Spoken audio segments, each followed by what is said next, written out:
You're tuned in to the Long Island Ducks Broadcast Network. Today's Long Island Ducks game broadcast will begin shortly. Every game this season will be broadcast live on the Long Island Ducks Broadcast Network with high-definition video and audio via Boxcast. Fans can tune into the game on the Ducks' official Facebook page or YouTube channel, as well as the team's official website, liducks.com. Thank you for tuning in, and stand by for complete coverage of today's game. 2022 individual game tickets are now on sale. Fans can purchase their tickets by visiting the Fairfield Properties Ballpark box office, calling 631-940-TIXX, or going online to liducks.com. Season ticket packages and mini plans are also available. To find out more information and secure your seats, please call 631-940-3825 to speak with someone in the ticket office. Get your business recognized by hundreds of thousands of Long Islanders by taking advantage of the advertising and sponsorship opportunities currently available with the Long Island Ducks. For more information, please call 631-940-3825, extension 106, or check us out on the web at liducks.com. The Ducks offer many packages available for groups to enjoy a game. The team offers block seating, pregame and in-game picnics, luxury suites, an exclusive party deck, and so much more. In addition, groups have the opportunity to take part in a variety of exclusive experiences, such as performing the national anthem or taking the field with the Ducks as the Nicolak Dream Team.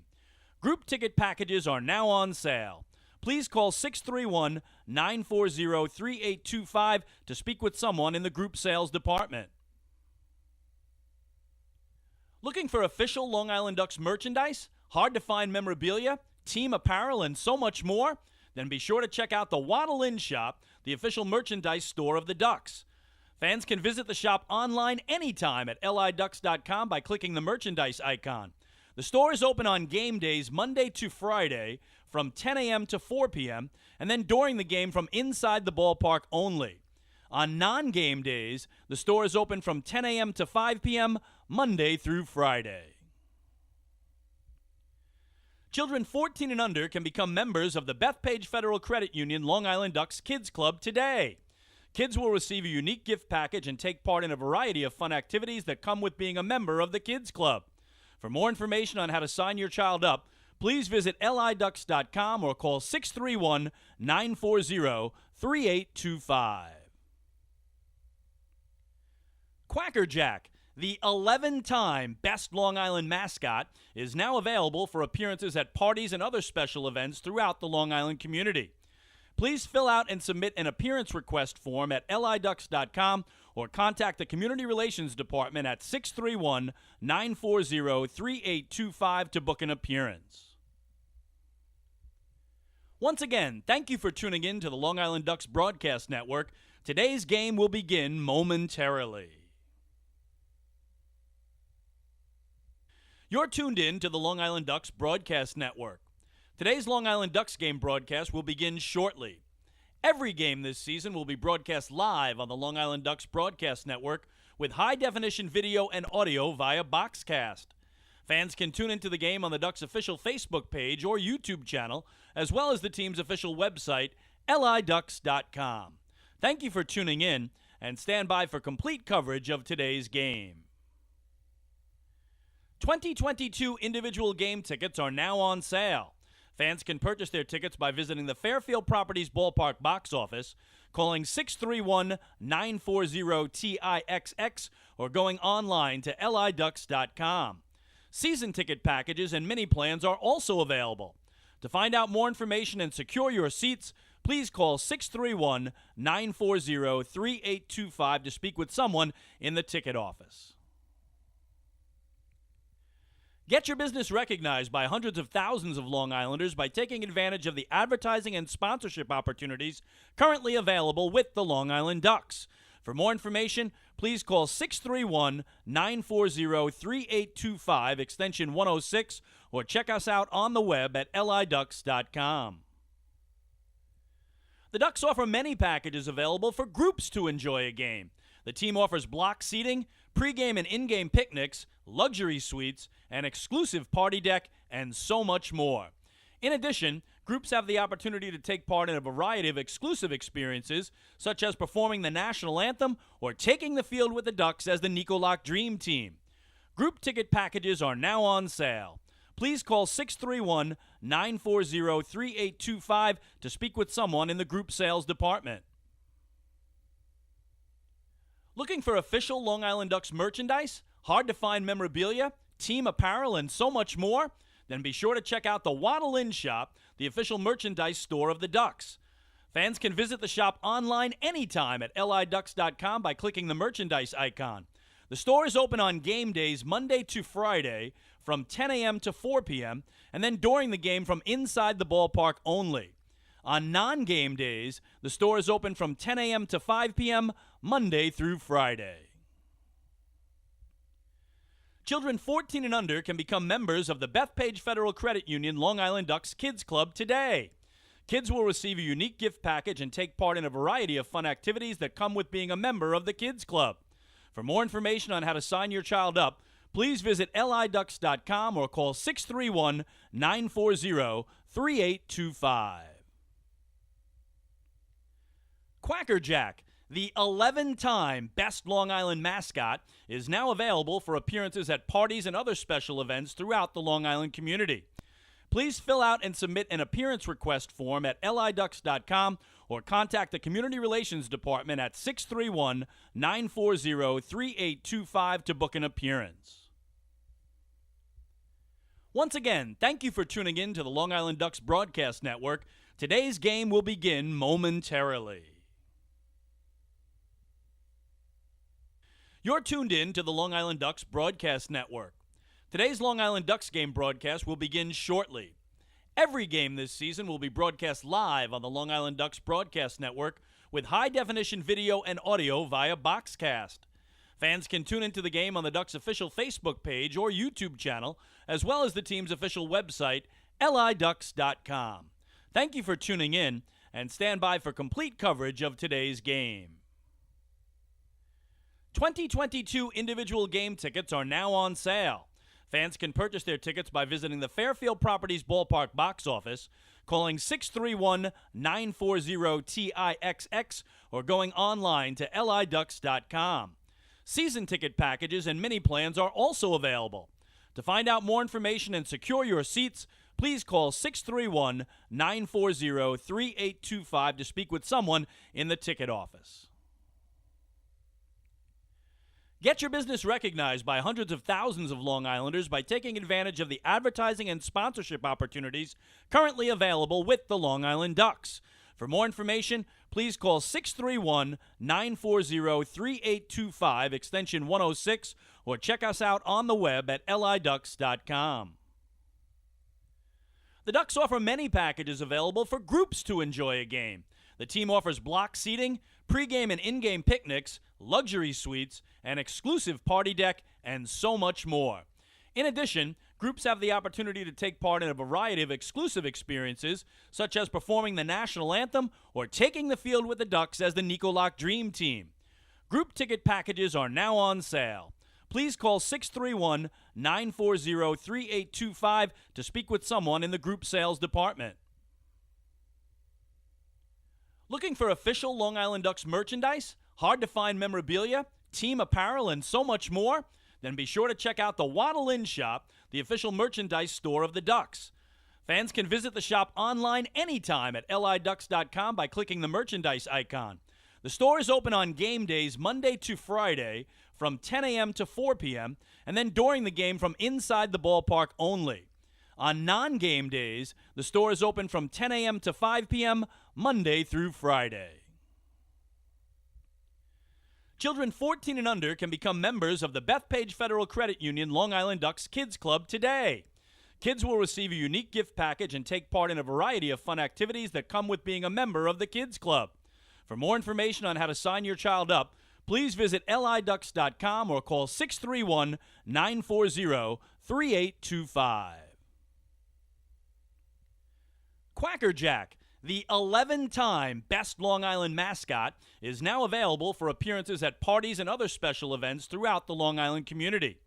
Please fill out and submit an appearance request form at liducks.com or contact the Community Relations Department at 631-940-3825 to book an appearance. Once again, thank you for tuning in to the Long Island Ducks Broadcast Network. Today's game will begin momentarily. This is Long Island Ducks baseball.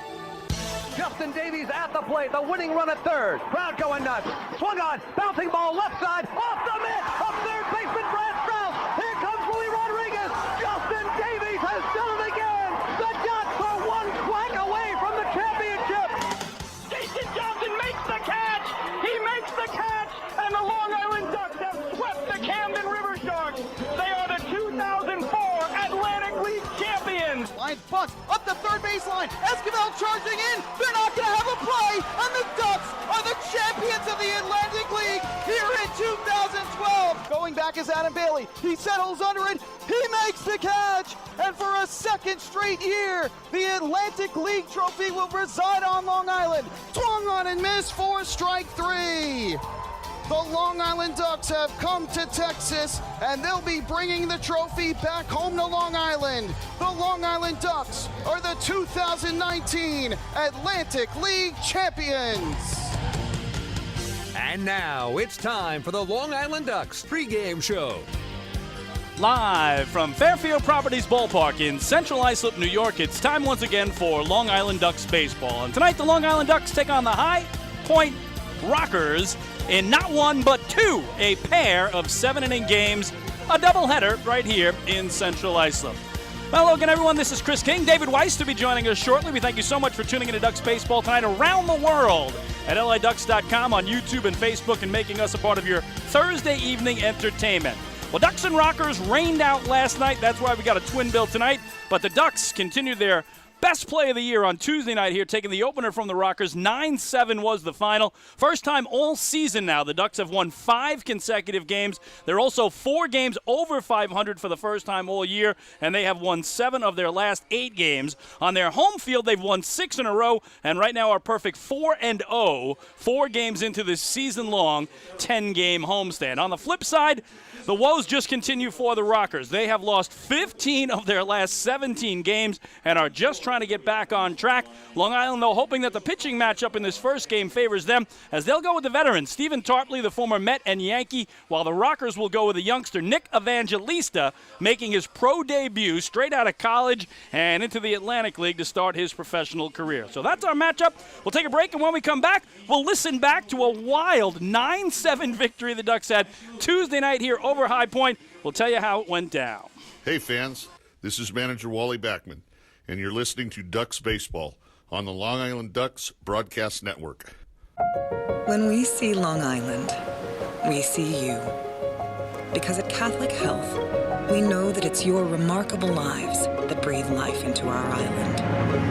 So at every Catholic Health hospital, practice, and care facility, we're able to provide the highest quality, most innovative care for your body, because our culture cherishes your humanity. Long live Long Island.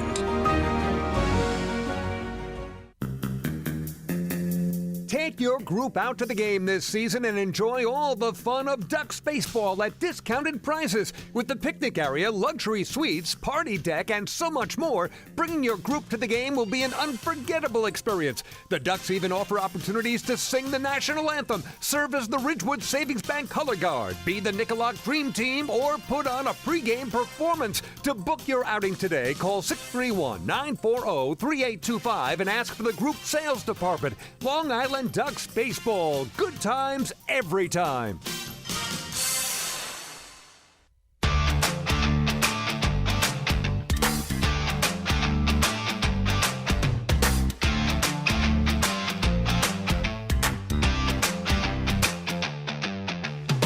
Chris King King and David Weiss back at the old Duck Pond. Another gorgeous evening for baseball. And play two, right? Well, we're going to play two. So come on out and join us again. A pair of 7-inning games, about a half hour in between. So still plenty of time to come on out and see the hottest team in the Atlantic League right now, the Long Island Ducks, winners of 5 straight. Well, they ran that winning streak to 5 for the first time all season with a wild 9-7 victory here Tuesday night over the High Point Rockers. A pitching matchup that featured righty Joe Iorio for Long Island, who was perfect at home, coming in 5-0 against the youngster Jonas Scalaro, the lefty for High Point, who had really handcuffed the Ducks in North Carolina last week, shutting them out through 5 innings on just 2 hits. But boy, would the Ducks get revenge on Scalaro, who again was playing his first professional game on the road. And it started early for the Ducks, about as early as you can start. Bottom of the first, scoreless game, leadoff hitter Johnny Turbo. Here, well hit to left field. Back toward the pole goes Quincy Latimer on the track at the wall. It's gone! Johnny Turbo! A leadoff homer down the left field line. His 3rd of the year. And the Ducks have an early 1-0 lead. Lou Ford at 3rd gives him the low 5 and the slap on the back. He steps on the plate, and Johnny has turbocharged the Ducks offense. They lead it 1-0. 1 batter in. So that was the start of what would become the biggest night of the season for Johnny Turbo. It was Turbo again who did the damage in the very next inning. He pokes that one down the right field line. Coming in is Aklinski. He can't get it. It drops in. Joe DiCarlo being sent home. Here comes the throw. The slide. He's in there. RBI single for Johnny Turbo, who's driven in both runs tonight for the Flock. They lead it 2-0. So the Ducks with single runs in both the first and second inning, and we would go to the third with Long Island leading it 2-0. Well, with 2 runners aboard and nobody out, next up for the Flock, Davinson Romero. 2-0. Well hit to center field. Gonzalez going back, reaching up, it's over his head and off the wall. Diaza will score. They are going to send Sam Travis. Here comes the relay throw. He's in there! No, they say he got him on the top of the helmet. Oh, home plate umpire Chris Engstrand says he tagged Travis on the top of his helmet, and he is out at home plate. Oh, Sam Travis can't believe it, but the ruling of home plate umpire Chris Engstrand is that the catcher, Mike Galino, tagged him on the top of his head on the helmet for out number 1. So again, instead of 2 runs coming home, the Ducks had to settle for just 1, but they would get that one back 3 batters later. Remember, Woodcock, the runner at first, leads the Ducks with 8 stolen bases. Does he take off? And Rockers have to decide if they throw through with a man at 3rd in Romero. This one, a broken bat roller left side, knocked down by the 3rd baseman Martinez, gets up, throws to first, 1 hop, dropped there by the 1st baseman Morrison. Scoring is Romero, and the Ducks have a 4-0 lead as they hang their first crooked number of the night. A 2 spot here in the 3rd. So 4-0 Long Island after 3 innings. The Rockers would get their first run in the top of the 4th, and the Ducks would go right back to work against the youngster Scalaro in the bottom of the inning. In fact, loading the bases with nobody out, and that would be the end of the night for Scalaro. They would bring in John Hayes, and he would face Sam Travis. Again, bases loaded, nobody out. First pitch off the glove of Galino. Charging home from 3rd to score is Johnny Turbo. Oh, Turbo charging another run is Johnny with the legs, and it's 5-1 Flock. So Johnny Turbo on the way for what would become a 4-for-5 night, scoring 3 runs and driving in a pair, again his first 4-hit game of the season. But Ducks weren't done even in that at-bat as Sam Travis continued his at-bat with Long Island trying to add some more. 2-0. Smacked into left field for a base hit. Mazzilli will score. It's an RBI single for Sam Travis and a 6-1 Long Island lead. So the Ducks continuing to pour it on, and before the inning was out, they'd add another. Skied to left center. The center fielder, Aklinski, makes the catch. Tagging is Diaza from 3rd, and he will score standing up. It's a sac fly for Joe DiCarlo and a 7-1 Long Island lead. So 7-1 Long Island at that point. The Rockers would get 2 in their half of the 5th, but the Ducks coming back in the bottom of that frame to get those back, as this time it was L.J. Mazzilli at the dish. John Hayes pitch. Taking the other way to right field. That'll get down for a base hit. Austin Rye will score. It's an RBI single for L.J. Mazzilli. And the Ducks tack on another. They lead it 8-3. Well, 2 batters later, yet another run would come home. First pitch. Did he get a piece of it? No, he didn't. And Turbo scores again from third base. So I thought it was a foul ball. Home plate umpire Chris Engström said no. And the Ducks add another. They lead it 9-3. So 9-3 at that point in favor of Long Island. And again, it was a 9-3 game at the end of 5 innings, as the Ducks scored 1 in the first, 1 in the second, 2 in the third, 3 in the fourth, 2 in the fifth, and the youngster Scalaro was lifted after 3 innings, allowing 7 earned runs on 11 base hits. So the Ducks carried that 9-3 lead all the way into the 9th inning, when they would bring in lefty Cody Beckman to try to just close it out with a comfortable 6-run lead. But he gave up an RBI single to Logan Morrison to make it a 5-run game, and then he gave up a 3-run homer to Xander Wheel. Wheel's second homer of the game, and suddenly the Rockers were within 2 and still just had 1 out to work with. The next hitter, though, the cleanup man, Quincy Lattimore. Again, the rhythmic clapping from the faithful flock, backing the southpaw, Cody Beckman. The 2-2. In there, a called third strike. And the Long Island Ducks defeat the High Point Rockers by the final score of 9-7. They have their first 5-game winning streak of the season and go to a new high watermark at 4 games over 500 for the first time this season. The Ducks have won 6 straight at home, and they are a perfect 4-0, 4 games into this season-long 10-game homestand. Again, your final tonight, the Long Island Ducks 9, the High Point Rockers 7. So there you have it, the 9-7 victory for Long Island. The win went to Joe Iorio. He's 6-1 on the year and stays perfect at home, 6-0. The youngster Jonas Scalaro, who was so good against the Ducks in North Carolina last week, knocked around, as we mentioned, couldn't make it out of the 4th inning, giving up 11 hits and 7 runs. So the Ducks will try to take the series if they can win Game 1 of this doubleheader. Again, the former Met and Yankee left-hander Stephen Tarpley goes for the flock against yet another newcomer for the Rockers, right-hander Nick Evangelista in his pro debut. We'll preview that matchup when we return. Hey fans, this is shortstop Devin Marrero, and you're listening to Ducks Baseball on the Long Island Ducks Broadcast Network. Sayville Ford, the no-fees dealer, has been family-owned and operated for 65 years. Visit their spacious showroom to choose from a giant inventory of new, pre-owned, and commercial vehicles with a free 10-year, 100,000-mile powertrain limited warranty included. Some exclusions apply. Plus, they offer top dollar for trays, and their service department is open until 1 a.m. on weekdays. Sayville Ford, Long Island's Ford giant, is conveniently located off Exit 50 on Sunrise Highway, or visit SayvilleFord.com for more information. Morning, Dan. How was your weekend? Oh, it was awesome. I took my family to a Ducks game and had a blast. The seats were great. We ate a ton of food, and the Ducks won. They even had amazing fireworks. Oh, yeah. They got a good thing going on there. I took friends to Thirsty Thursday a couple weeks ago and had too much fun. They should totally use us in one of their radio spots. You mean like the one we're doing right now? Sure, that works. Ducks Baseball. Good times every time. Get tickets at liducks.com.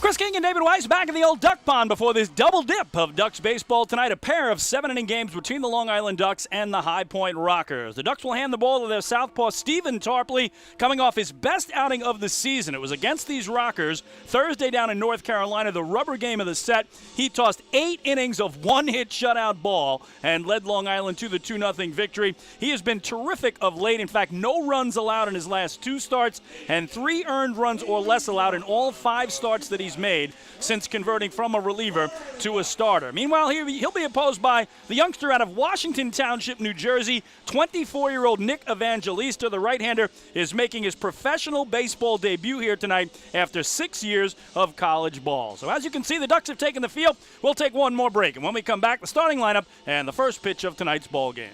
Hey fans, this is outfielder and hitting coach Lou Ford, and you're listening to Ducks Baseball on the Long Island Ducks Broadcast Network. Millennium Container Service is fulfilling the needs of businesses and homes across Long Island. They provide waste and recycling services plus a variety of dumpster rental options for any project.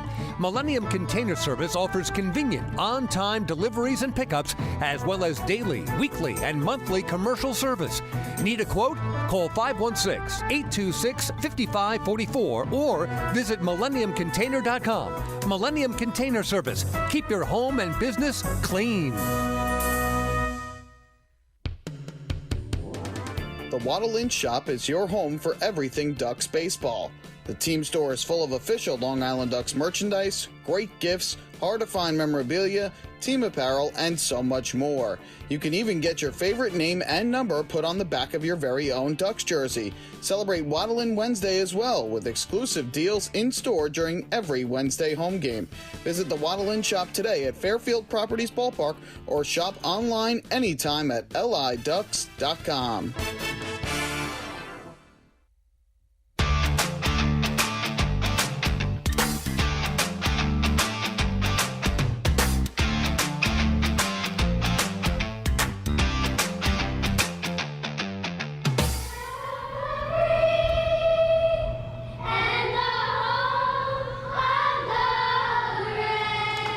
Now the youngsters from Sunrise Drive Elementary in Sayville with our national anthem tonight. I think that little extra juice because, David, for most schools, today was the last day of school across Long Island. So I know it was for the East Islip School District. I'm guessing those youngsters in Sayville are free. They're on summer vacation and they are singing their hearts out. So as usual, David, a tough act to follow with our national anthem, but I know you can pull it off doing the lineups after that.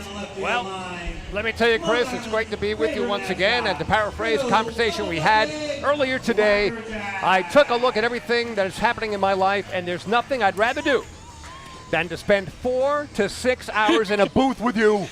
It says a lot about your life, though, David. It does, doesn't it?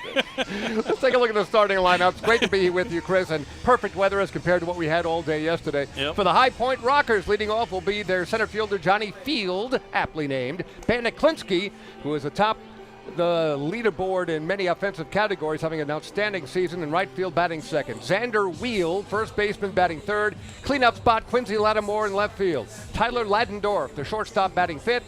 Sixth, Michael Martinez, the third baseman. The DH, Giovanni Alfonso. Yes, familiar last name, and yes, he's related to our old Long Island Duck friend and manager of the Staten Island Ferry Hawks. Giovanni Alfonso batting seventh. Mike Galino, catcher, batting eighth. Michael Russell, the second baseman, and batting ninth. Nick Evangelista on the mound, the right-hander making his debut in the Atlantic League straight from college. For the Long Island Ducks, L.J. Mazzilli, left fielder, leading off. Shortstop, Devin Marrero, batting second. Alejandro De Aza, the center fielder, batting third. Sam Travis in cleanup position, batting fourth. First baseman, third baseman, Davidson Romero, fifth. In the sixth spot, the DH, that's Joe DiCarlo. Dustin Woodcock, the right fielder, is batting seventh. Batting eighth, Vladimir Frias, the second baseman, and Austin Rye, the catcher, will be batting ninth. And on the mound, Stephen Tarpley, coming off some superior starts. The left-hander, former Yankee, former Met, and the former major leaguer, has been dazzling as a Long Island Duck of late. Especially since they switched him over, David, from reliever to starter. He has been lights out. Again, 5 starts, 3 earned runs or less in all 5.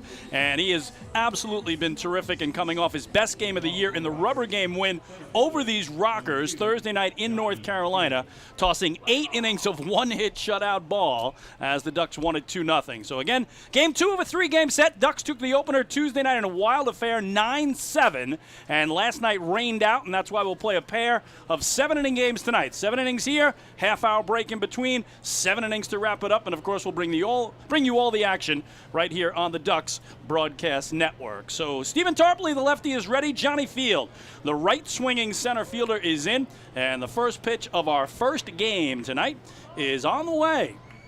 And it's pounded foul down the left field line, 0-1. So let's see what they have the first pitch time at. 6:06. David, what are you going with temperature? Oh, gosh, 68. I'm going to go a little higher. I'm thinking it's still in the 70s. I'm going 74. You're probably right. Let's see. Yeah, I think so. That's up and away, 1-1. Tonight's official Suffolk Transportation Services temperature of the game is a comfortable 71 degrees. 71, so right in the middle again. What did you guess? 74. And you had 68. Oh, I nipped you a little there. I nipped you, but I was over. You were over. So I win the showcase. You do. All right, so 1-1, we got that out of the way. And there's ball 2, says home plate umpire Warren Nicholson. He's joined by Mike Williams at first and Chris Engstrand at third. No wind at all to speak of. Right now, sunshine, blue skies, big puffy clouds floating around, and a perfect night to play not just one game, but 2 games of baseball for the Red Hot Ducks. Here's the 2-1 coming from Tarpley, and that popped up out of play down the left field line to even the count at 2-2. Well, behind Stephen Tarpley tonight, he has Sam Travis at first, Vladdy Frias at short, Devin Marrero the shortstop, and Davidson Romero at third. L.J. Mazzilli patrols left, Alejandro De Aza in center, Dustin Woodcock in right, and Austin Rye doing the catching. And here at Fairfield Properties Ballpark, we go 400 feet to dead center field and 325 down the lines. So 2-2 coming to field, a 221 hitter on the year with 5 homers and 21 knocked in. The off-speed pitch is lifted back foul behind home plate, and the count holds. So we mentioned it in the pregame, Ducks right now hottest team in the Atlantic League. They've won 5 straight and 7 of 8. Rockers, coldest team in the Atlantic League. They have lost 15 of their last 17 games. It's only 2 wins in the last 17 contests. The 2-2 is a backdoor breaking ball and a beauty. Oh, Tarpley, even though there aren't any out, David, was a step toward the dugout, almost pretending that if there were 2 outs, the inning would be over, but he didn't get the call. Not sure where it was. Had we still had the robo-ump, not sure if the robo-ump would have gone along with that, but Warren Nicholson called it a little low, apparently. All right, so full count offering now to Johnny Field. And that's chopped to third. Perfect hop for Davidson Romero, who guns across to Sam Travis. Scored 5-3 in the game's first out. You talked about the weather, Chris, and it's just gorgeous. And the wind has picked up, and I'm guessing the wind has just started moving the flag because you just started talking. I said it wasn't, right? Just when I said it wasn't. You're right. It is, though. No, but I think there's a direct cause and effect. It's the air coming out of that large mouth of yours that's moving that flag. I do tend to project a little bit. I've been told that. That's true. You don't even need a broadcast network. No, we don't need that. Give me some string and tin cans, and we'll bring it to you. Here's Ben Aklinski, the right fielder, as Tarpley's pitch is low and into him for ball 1. Against Stephen Tarpley's overall numbers, it is his 10th game, his 6th start. 1-3 record, 3.73 ERA. In 31 1/3 innings, he's allowed 23 hits. He's walked 7, struck out 35. So he is 5-1 in his strikeout to walk ratio as he gets a strike here in the count 1-1 on Aklinski. And again, Thursday night down in High Point, North Carolina, rubber game between the 2 teams. 8 innings of 1-hit shutout ball, 1 walk, a season-high 7 strikeouts. So, boy, we'd love to even come close to duplicating that. And there's a beautiful breaking ball that has Aklinski over the top of it. It's 1-2. So Aklinski had the only walk given up by Tarpley in 8 innings, and the 8-hitter, Mike Galino, had the only hit that he allowed the entire night. Ducks did an unbelievable job in that game, as the 1-2 here is lined in the left center field for a base hit, though. Ducks faced only 28 batters in that entire game, just 1 over the minimum, because we mentioned Aklinski walked, Galino had a single, but the Ducks turned a double play. So they had to face only 28 batters in the 2-0 rubber game victory. But Aklinski, a 1-out single, and I'm going to bring up the red-hot Xander Wheel. Wheel starting the night, .265 average, 13 homers, including 7 in his last 9 games. He had a 2-homer game here on Tuesday night, and he has driven in 42. This is one of the hottest players in the league right now, Xander Wheel. Tarpley has to be careful here. His first pitch to him is just away for ball 1. And David, the homer he hit in the 9th inning on Tuesday night, again, his team was down by 5 runs at the time. He got them within 2. One of the longest homers I've ever seen hit here in the 22 years you and I have been doing this. Really? Over both walls in left, and Alejandro De Aza in left never moved a muscle. Never moved the muscle. He knew it was that far gone. Wow. It was incredible. So just a show of the power of Xander Wheel, and right now Tarpley keeping it out of his wheelhouse, no pun intended.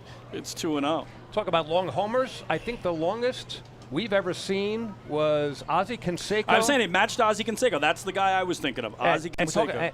And it was at was it, the ballpark for the Bridgeport Bluefish. He almost hit the building that houses the Sound Tigers. Yeah, well, this one's pulled through the left side. So, again, Thursday night in North Carolina, Tarpley gave up just 1 hit in 8 innings. Tonight on his home turf, the Rockers have 2 hits on him already, and they're just 3 batters in. Not hit terribly hard by either a Klinsky or Wheel, but with 1 out, Tarpley dealing with the kind of difficulty he did not have in his last outing, to be sure. So 2 men on, 1 away, and here is the aforementioned cleanup batter, Quincy Lattimore, the left fielder who swings from the right side. Lattimore batting .253. He's got 9 homers. That's tied for 7th in the league, and he's knocked in 33. Check of second, and then Tarpley's pitch. Good breaking ball again, and again, he's going to, David, see nothing but right-handed batters. Jamie Keefe has put 8 righties, and the lone switch hitter, Michael Martinez, will bat from the right side, obviously, against the southpaw. So on the bench for Jamie Keefe tonight, 4 left-handed hitters. No lefties in his lineup for Game 1. I'm sure he'll have them all in for Game 2 when the Ducks will pitch a right-hander and Scott Harkin. Here a little chopper back towards Harpley. He will bounce it to first. Good scoop there by Sam Travis. What'd Stephen Tarpley do there, David? Looked like he shot-putted it a little bit. Short-armed it, alligator-armed it. Sometimes just the simple throw is the hardest one to make when you're on the mound. I think Tarpley, as with any pitcher, might have better luck just throwing a fastball to first base. In this case, it was a little lollipop throw, and because it was so slow, it was no problem for Travis to make the short hop. So, catch. Yeah, Klinsky goes to third, Wheel to second, both in scoring position, but now 2 away for Tyler Ladendorf, the shortstop and 5 hitter from the right side. He's a .241 hitter overall, 4 homers, 16 runs batted in. I talked about it on Tuesday night, though. Of those 4 homers this year, 3 of them against Ducks pitching. So he's only hit 1 home run against the rest of the league. Boy, nothing but backdoor breaking balls, a steady diet of it by Tarpley to all these right-handers, and it's in there for strike 1. So Rockers trying to jump on top here. In the top of the first, no score, 2 on, 2 out for Ladendorf. Stephen Tarpley at his belt, kicks and comes home. And again, the backdoor breaking ball misses here, and it's 1-1. No doubt with that major league experience, Tarpley comes into every start with a plan. And he's starting out with a lot of off-speed stuff, maybe setting up every single batter in the High Point lineup for what is to come. What's coming here is 1-1.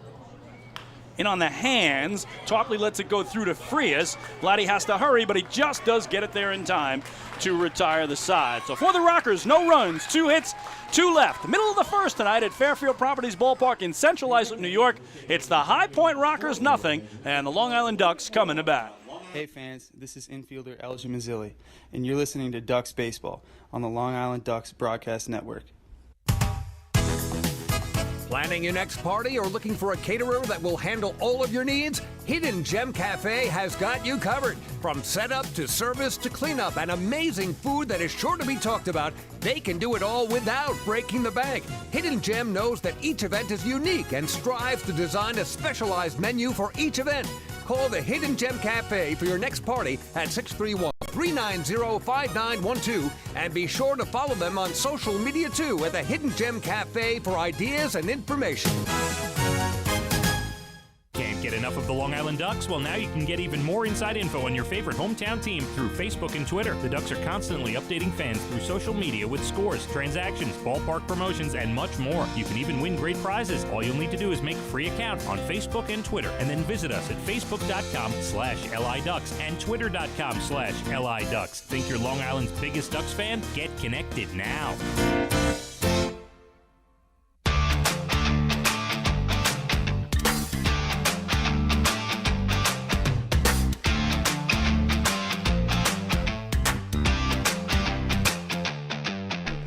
Well, Duck fans, every walk by a Ducks batter this season is the first National Bank LI walk to first. First National Bank, LI, celebrating 95 years as Long Island's truly local bank. Explore their anniversary promotions and experience customer-first service for yourself. Visit fnbli.com. Well, scoreless game goes to the last of the first. Defensively for the Rockers tonight, Xander Wheel at first, Michael Russell at second, Tyler Ladendorf at short, and Michael Martinez at third. Quincy Lattimore in left, Johnny Field in center, Ben Aklinski in right, Mike Galino does the catching. And on the hill, the 24-year-old right-hander from Washington Township, New Jersey, 5'11", 205-pound Nick Evangelista, again in his professional baseball debut. 6 years of college baseball only, right up until this moment in time, a college pitcher, and what a way to make your pro debut here against the hottest team in the Atlantic League, the Long Island Ducks. L.J. Mazzilli fists one towards short. Ladendorf backhands it, gets it across, but not in time. So Mazzilli legs it out for an infield single, and David, L.J. has struggled this year. I think Wally Backman just trying to get him going, put him in at the top of the lineup, batting leadoff for just the third time all year, and it pays off. And LJ doing the right thing, just hustling right out of the box. Didn't hit it very hard, obviously, and Ladendorf had to make an absolutely perfect play to get him, and he did not. Not enough on the throw. LJ is on. So here's Devin Marrero, the shortstop and two-hitter from the right side, batting .239, a homer, and 21 runs batted in. He missed the entire weekend series, the sweep of Kentucky, with a hand contusion, as a week ago tonight in High Point was hit by a pitch. So he came off the disabled list on Tuesday here, didn't play in the 9-7 win, and then rained out last night as Marrero takes a called strike, 0-1 on him. Mazzilli, 5 steals in 5 tries, and he is held on at first by Xander Wheel. So Ducks trying to jump on top as Evangelista misses, and it's a ball and a strike. Lou Ford going through the signs down at third for Devin Marrero, who takes a close look. Evangelista a long stare into Mike Galino, and then drops one down low for ball 2. Evangelista, I mentioned 6 years of college baseball, the first 3 of those years at Rowan Junior College in South Jersey. He was a road runner. Then on to Virginia Commonwealth University for 2 years, then pitched this year at Fairleigh Dickinson University. Mazzilli goes, the throw, head first slide, he's in there. So Maz stays perfect, David. He was not caught stealing ever last year, and still not at all this year. He's a perfect 6 for 6. Absolutely, 4 for 4 now this season. Maz got a very good jump on the right-hander Evangelista. Making his first start, have to be a few butterflies. Maybe he wasn't paying any attention whatsoever to LJ at first, so Ducks immediately now with a runner in scoring position. Yeah, Mazzilli, 19 steals last year, was not caught. He's on his way towards that. Less than a third of a way there. So he's in scoring position, and Marrero fists it towards second. It should be a productive out as Russell flips to Wheel, and indeed Maz crossing to third now with 1 away. Well, as you mentioned, the game 2 nights ago, a 9-7 victory for the Ducks. I was listening all the way, watching on YouTube. Chris with an excellent call as always.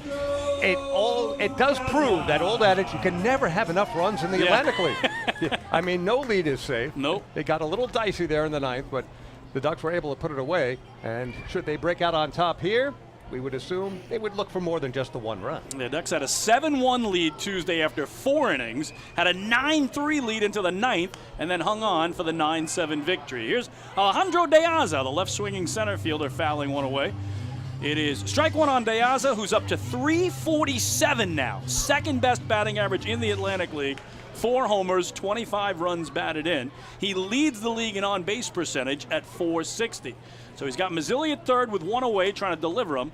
And missing away here is Evangelista, a ball and a strike.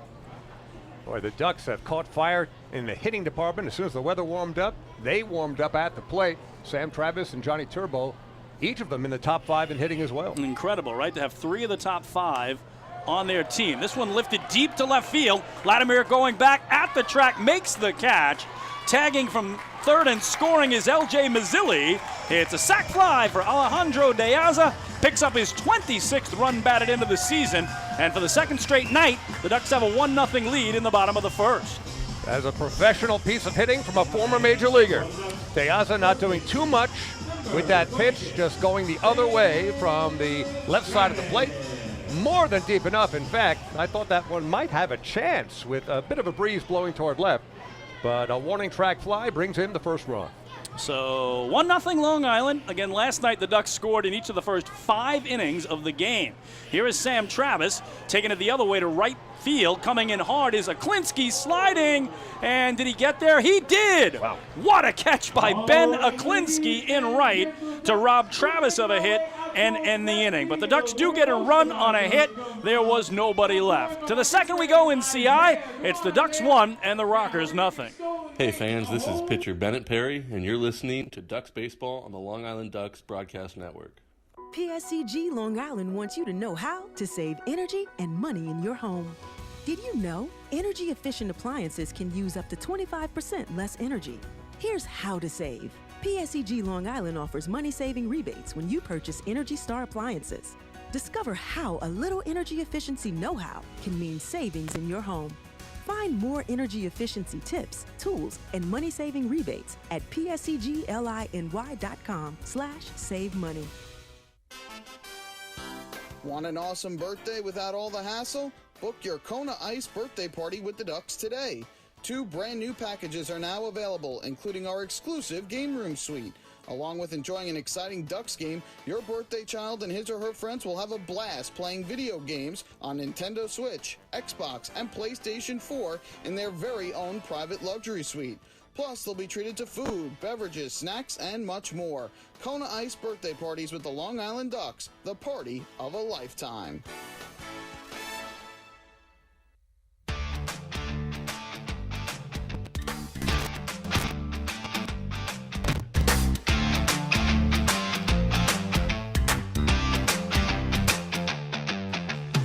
The 2022 season of Ducks Baseball is presented by Catholic Health. Visit them online at chsli.org. Catholic Health, long live Long Island. We go to the second. Long Island Ducks with a 1-0 lead over the High Point Rockers, and lefty Stephen Tarpley to face 6, 7, and 8 in the High Point order. The only switch hitter he'll see tonight, Michael Martinez to start, followed by a pair of righties in Gio Alfonso and Mike Galino. So Tarpley allowed 2 hits but no runs in that opening inning. And he'll see if he can keep the Rockers off the board. The scoring hasn't been the problem for High Point. It's been the runs allowed. Again, they've lost 15 of their last 17 games, and in those 15 losses have given up 118 runs against. So they're averaging almost 8 runs against per game. And ouch. David, last night they're pretty much right on it. They gave up 9 to the Ducks, and this is amazing. In those 15 losses, 12 times they've allowed 7 or more runs. So you can't win baseball games that way. Correct me if I'm wrong, but Gastonia got out to a very quick start, as Southern Maryland did in the Northern Division, and High Point was right on their tail. They had a good start as well. Yeah, High Point had a great start, yeah. And they have just fallen flat and have fallen 7 games out right now. Yeah, incredible. Yeah, High Point was amazing to start the year. 28-9 as this one's grounded foul outside of third. And if you look at what's happened, David, for those 2 teams, High Point and Gastonia, over the last 17 games, High Point's won twice. Gastonia's won 13 times. So you're talking about 11-game swing. It's been an 11-game swing. So High Point was atop the division with a 4-game lead over Gastonia, and now Gastonia has a 7-game lead over High Point, and there's only a dozen days left in the first half, which comes to an end a week from Monday on July 4th. So they only have 12 games to try to close a 7-game gap. It's not going to be easy. So 1-1 coming here to Michael Martinez, and that one off the glove of Rye, who again has to play it in case Martinez decides he wants to try to run to first in what would be a hit in these new Atlantic League rules this year, but he stays put. Yeah, we talk about how hot Gastonia has been, how cold High Point has been. This is why on every level of baseball, you can't just look at the standings, let's say a third of the way through the season, and say, oh, the Yankees have an insurmountable lead. Right. Are you kidding? They could go dry, and the Red Sox or Blue Jays or whomever could get hot. Absolutely. 2-1 here is up and away, 3-1. And again, Southern Maryland has a magic number of 2 to clinch the North Division. So that could happen tonight if they take care of business and the Ducks drop one of the 2 games of the doubleheader. Gastonia's magic number is 6 now to eliminate High Point and win the South. So we're getting close to the end of that 66-game first half. There's a strike and a full count now on Michael Martinez. I think it's also important to point out, not that the Ducks and skipper Wally Backman are conceding anything, despite the fact the magic number for Southern Maryland is 2, but should they lose the first half, you got to think about the wild card, That's and right. the Ducks have closed the gap with High Point. Absolutely, and that is huge. The payoff here is low and in ball 4. First walk for Tarpley and the leadoff man aboard for the Rockers, the tying run. So yes, the Ducks have right now 28 wins. High Point has 30, so that's how much they've closed the gap. And what David's referring to is, let's say Southern Maryland wins the North, which they will. Gastonia most likely to win the South. If either of those teams wins their respective division in the second half, then the playoff spot goes to the team with the most overall wins regardless of division. Right. So even though the Ducks and the Rockers are in separate divisions, they would be the 2 leading contenders right now for that wild card spot. Here's Giovanni Alfonso, and Fonzie takes a strike. 0-1 on Gio, having a tremendous season. .314 batting average to lead the Rockers a homer, and 13 runs batted in. Having a great season, David, against everybody but the Ducks. He is 2 for 21 against Long Island, batting .095. Wow. So his old team has been very difficult on him. The 0-1 is a little tapper foul down at the plate. 0-2 on Fonzie. Again, this is the 11th meeting of the year between the two teams. Ducks have 4 wins, and the Rockers 6. So the Ducks can sweep the doubleheader here tonight. It would be 6 wins apiece for these two squads. Martinez held on at first. He has 3 steals, has been caught twice this year as Sam Travis holds him to the bag. Lefty Stephen Tarpley, that southpaw's advantage of staring right at him. Long hold of the set, and then the 0-2 is that backdoor breaking ball that keeps nibbling with, but didn't get the call once again. It's ball 1. Alfonso, of course, a great year with the Ducks back in 2017, where he hit .309 for Long Island.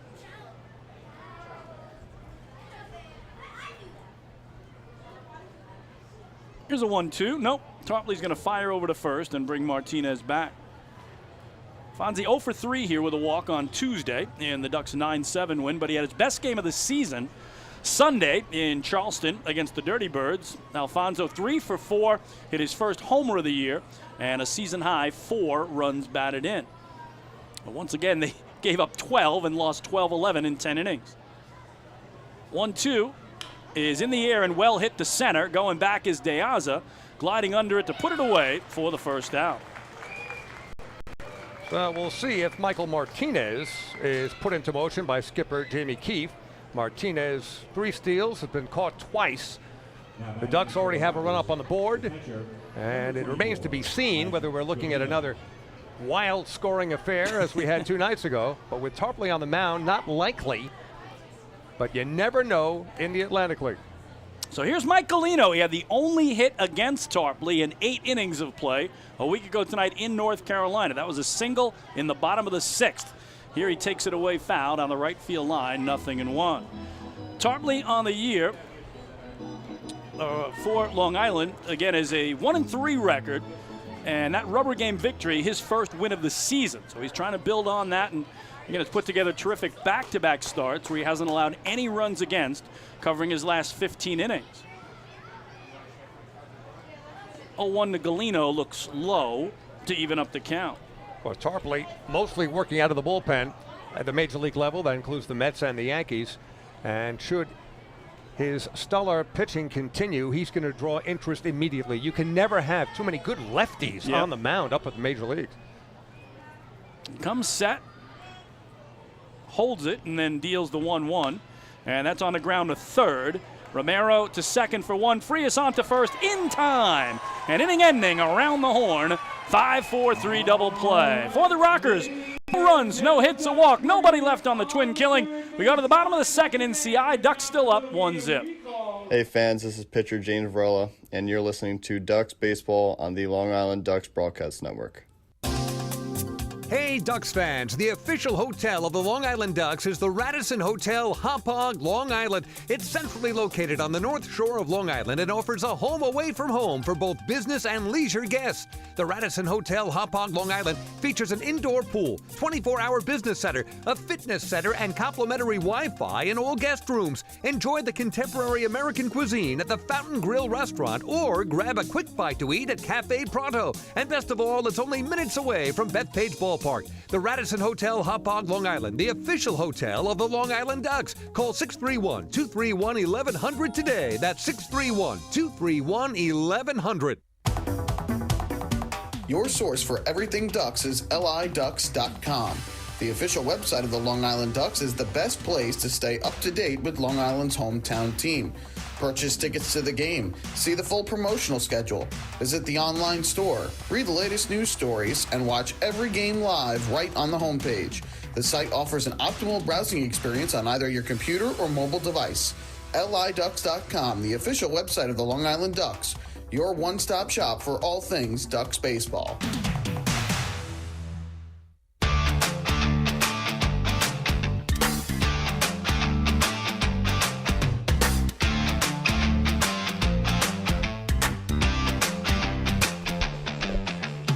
Back here at the Duck Pond, Fairfield Properties Ballpark, the Daver and the Kinger. David Weiss, Chris King. Ducks have a 1-0 lead going to the bottom of the second against the High Point Rockers in this twin bill, 2 7-inning games back-to-back.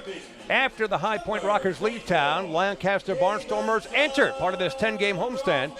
That's Friday, Saturday, and Sunday, June 24th, 25th, 26th. Good tickets still on hand. Post-game fireworks on Friday night. You know that's going to be a big crowd. Unbelievable. Fireworks tomorrow, doubleheader, and fireworks Saturday. Doesn't get any better than that. Yep. Ducks and Stormers come on out this weekend as, again, the Ducks are a perfect 4-0, 4 games into this 10-game homestand, the longest homestand of the year. Well, Ducks lead at 1-0 as we go to the home second. Davidson Romero takes strike one and then fouls it away down the left field line. 0-2 for the Ducks' third baseman and 5-hitter, who on the year is batting .281, 6 homers, 24 knocked in. So again, he's facing Nick Evangelista, the 24-year-old right-hander in his professional debut. Just wrapped up his college career at Fairleigh Dickinson University as this one is fouled away. 15 games there, 14 as a starter, 2-3 record, 5.55 ERA. In 71 1/3 innings, he walked 18 and struck out 50. So again, the Ducks are in this spot for a second time within a week, as last week, Wednesday night in North Carolina, they faced Jonas Scalero, who was coming straight out of college, and he dazzled, and then the Ducks knocked him around last night. This one in the air to left, and the center fielder, Johnny Field, with the call and the catch for the first out. So, David, look at what Scalero did to the Ducks. Held him to no runs, 2 hits in 5 innings of work in his pro debut. Maybe you have that adrenaline going. And then last night here, he couldn't make it out of the 4th inning as the Ducks tagged him for 11 hits and 7 runs. So we'll see which of those 2 verdicts Evangelista ends up with tonight, if not somewhere in between. And you wonder about the mindset going against a young righty, in this case, right out of college. Do you play the patient game, or do you be aggressive and swing at anything that's near the plate to try to rattle them? You know, it's interesting, you know, that Wally Backman's going to issue his opinion in the dugout, but player by player, they have a plan as well as the guy on the mound. Yeah, I would think it's going to, you know, the Ducks are going to be better the second, the third time through the lineup because you don't really have much of a scouting report on a guy you've never faced before who's never pitched in this league. So Joe DiCarlo, after a foul ball, takes a strike, and the count 1-1 on the Ducks' designated hitter tonight, who's batting .287, has yet to homer, but has 21 runs batted in. He was the only Duck without a hit here Tuesday night in the 9-7 win, as the Ducks had 15 hits. But again, he did have a walk, a sac fly, scored a run, so he found a way to contribute, but the only hitless Duck in that Tuesday night victory. Takes ball 2 here, and the count 2-1. So Evangelista holding the set away from his letters. Kicks and comes home and misses away, 3-1. Make a good point, Chris. Then again, you always make good points, obviously. But the one about not having a book on Evangelista, so it becomes a game of telephone with one player. That's a great point, yeah. The at-bat, he goes back to the dugout and tells his teammates, this is what I saw, this is how he's pitching. Well, there it is, the first base on balls. We're celebrating another First National Bank LI walk to first, go far. 1 out, 1 on for Dustin Woodcock. Now batting for the Ducks, I think I'll have to explain the game of telephone to anybody. Yes. Kids would be like, what? And under the age of 30, what's a telephone? That's You mean, true. oh, you mean a smartphone? How do you play that? No, forget it, please. It's lost. It really is. Here's Dustin Woodcock batting .291, 4 homers, 18 runs batted in. And again, it was a late insert into the lineup on Tuesday night as Rusney Castillo was feeling a little under the weather. So in came Woodcock, who went 1 for 5 in the game with a single. He takes ball 1 here.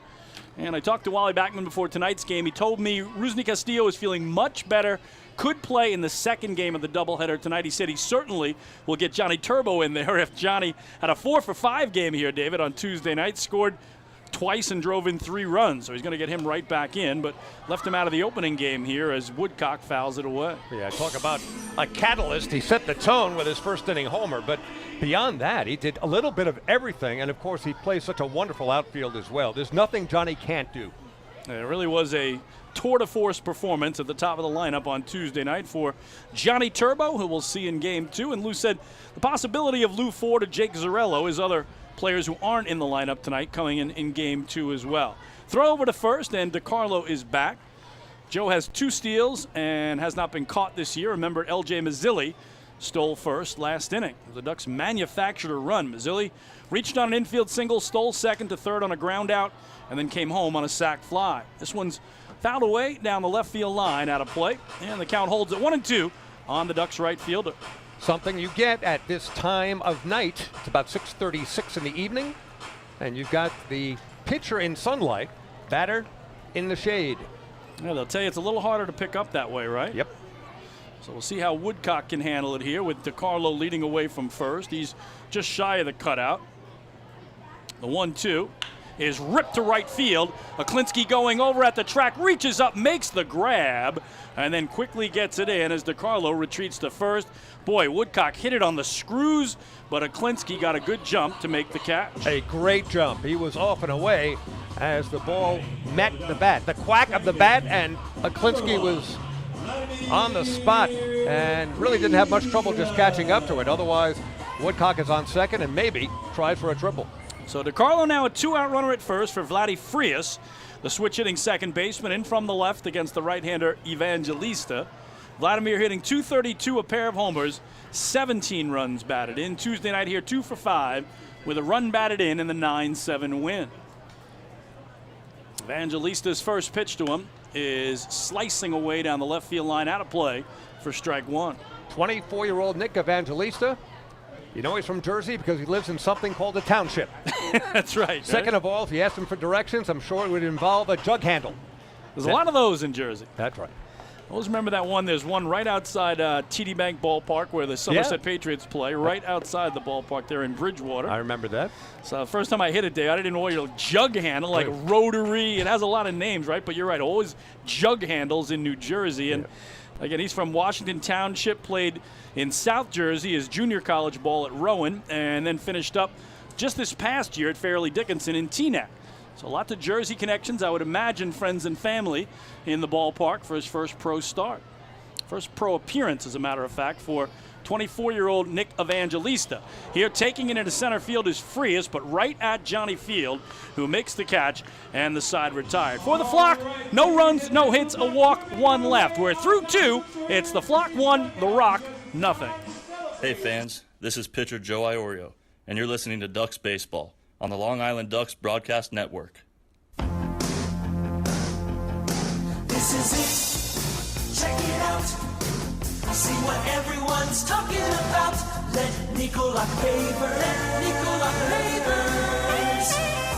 pave your way. Bring your outdoor living dreams to life. Visit Nicolak's Outdoor Design Center at 200 Henry Street in Lindenhurst and see thousands of square feet of pavers, retaining walls, fire pits, and outdoor living accents on display. Only Nicolak paving stones are made with Paver Shield technology for more vibrant color options than anyone else. Visit Nicolak.com to request a free sample or their Outdoor Design Center at 200 Henry Street in Lindenhurst. Nicolak. Ask for it by name. You'll see the difference. Visit Nicolak.com. That's Nicolak.com. Let Nicolak Pavers pave your way.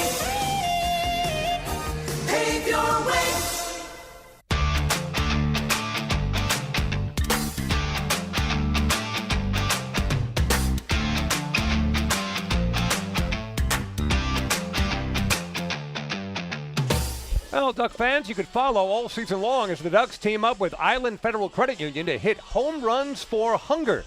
Every time a Ducks player hits a home run right here at Fairfield Properties Ballpark, Island Federal will donate $100 to Long Island Cares in an effort to help improve food security for families across Long Island. Island Federal Credit Union, catch the wave to better banking. And the number of homers the Ducks have hit here at home thus far is 14, with, we assume, many more to come. Let's hope so. Again, the Rockers have really been crushing the home runs of late, as they have 11 home runs in their last 5 games, but haven't been able to outpitch those problems, again giving up nearly 8 runs per game in their 15 losses in the last 17 times they've taken the field. Well, the only batter that Stephen Tarpley hasn't seen tonight is the 9-hitter from the right side. It's the second baseman here, Michael Russell, to lead off the top of the third with High Point trailing Long Island 1-0. Tarpley misses up and away. That's ball 1. Russell on the year is batting an even 200, a homer, and 18 runs batted in. Tarpley the exhale, and then his 1-0 is well hit to left field. L.J. Mazzilli going back at the track, looking up. It's off the wall. He's going to get it in quickly. Going for second is Russell, the slide. He's in there. So a leadoff double by Michael Russell, despite a great throw from Maz in left. Maz with that superior arm, throwing it into Frias at second base. Bang, bang play, but you can see Russell was clearly in there, but not by much. So a leadoff double for the High Point Rockers, looking to tie this game here in the top of the third. Yeah, something they didn't have a lot of on Tuesday night, and that's extra base hits. They had 9 hits in the game, 7 singles, and the pair of home runs from Xander Wheel were their only extra base hits. So as David told you, that tying run immediately in scoring position as they go back to the top of the order for Johnny Field, who grounded out to third in the opening inning. Field had a pinch hit appearance on Tuesday night, went 1 for 1 with a single and scored a run. Former Ray and twin is Johnny Field. So Tarpley, a check of Russell at second, and then gets strike 1 on the leadoff hitter for the Rockers. And we'll see about the MO of Stephen Tarpley. Used a lot of off-speed stuff against the first trip through the lineup against High Point. See if he goes to some sliders and fastballs here second time around. Tarpley's first year with the Ducks, first year in the Atlantic League, 11th year of pro ball for the 29-year-old out of Scottsdale, Arizona. There he gets a swinging strike on Field, and it's 0-2. And David and I have talked a lot about it. He's an ex-Met and a ex-Yankee. The Mets, one game only last year. The Yankees a little more action, 31 games with the Bronx Bombers in 2018 and 2019. But we also said when it comes to major league teams, who can't use a situational lefty? Absolutely. And he's been on fire of late. The 0-2 is a swing and a miss. Now Austin Rye has to get the put out here after dropping it, but throws to Sam Travis. And that is the strikeout, first of the night for the left-hander. Strikeout and goes 2-3 with the putout. So they're able to hold Russell at second. And it'll bring up Ben Aklinski, who singled in the opening inning. Aklinski, the league leader in doubles with 19 on the year. Also up there in homers, tied for 7th with 9 of those. And went 1 for 5 here Tuesday. Did strike out twice and knocked in a run. So Aklinski trying to tie it here. Rockers down 1-0 in their half of the third. Michael Russell now the 1-out runner at second base.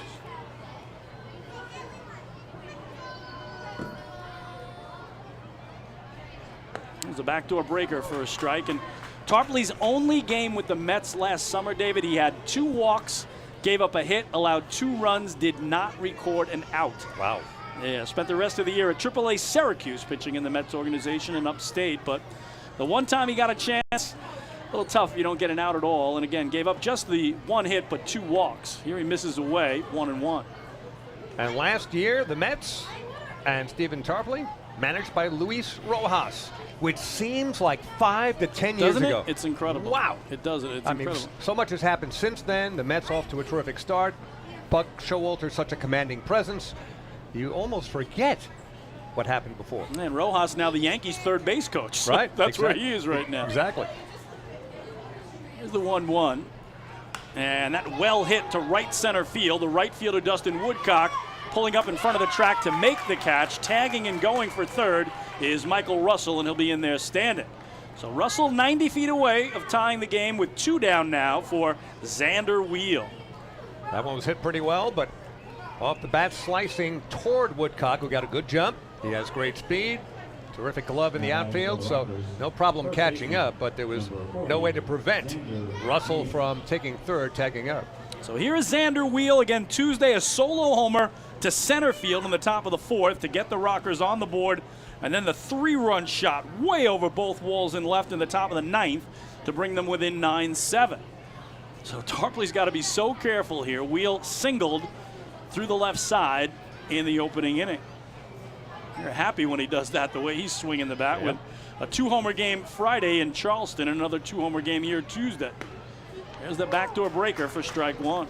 He's got the perfect last name that lends itself to many nicknames. Yes. Wonder Wheel, Steering Wheel, Big Wheel. In his wheelhouse is where it's been of late. Wheelhouse is good. Right, 7 homers in his last 9 games. Look out. Spent 6 years in the Twins organization, getting to AAA, but never to Minnesota. Here he fists it straight back good. Start for Tarpley at 0-2. Shows good torque on the swing as well. Quick bat. Just missed that one, but now he's in an 0-2 hole against Steven. The Vanderbilt product is Xander Wheel, who had 24 homers at AAA Rochester in upstate New York back in 2019. So again, he showed that power throughout his career.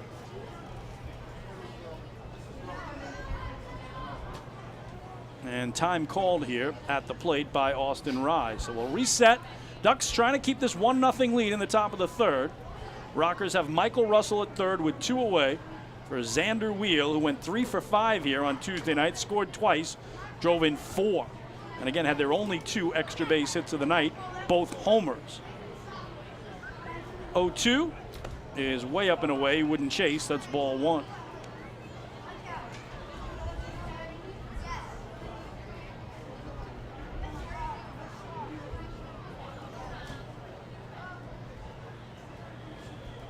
Stephen Tarpley waits for Xander Wheel to reset. And now the 1-2. Pop foul out of play. We'll do it again. Hey, Wheel always looks like he's home run hunting, even with 2 strikes. Yep. Very big swings and a nice catch on the rebound in the stands. We always say this, bring your mitt. There's nothing out of play at Fairfield Properties Ballpark. Not even sitting behind the screen in front, right in back of home plate. On the rebound, on the deflection, you can end up with a ball in your lap. So another 1-2 coming. And a breaking ball. He waited on it and crushed it, but out ahead of it early. It's just a long, loud foul down the left field line. That was loud, all right. And of the 13 homers he's hit this year, David, 5 against Long Island. So nearly half of the long balls have come against the Ducks staff. You wonder why that is, because you have different pitchers, different nights, different conditions. Maybe it's just the look of the uniform. It's like Ladendorf, right? He's got 4 homers this year, 3 against the Ducks. Why does that happen? 1-2 is, again, that curveball that he waits on, but it's in on the hands, and he's out in front.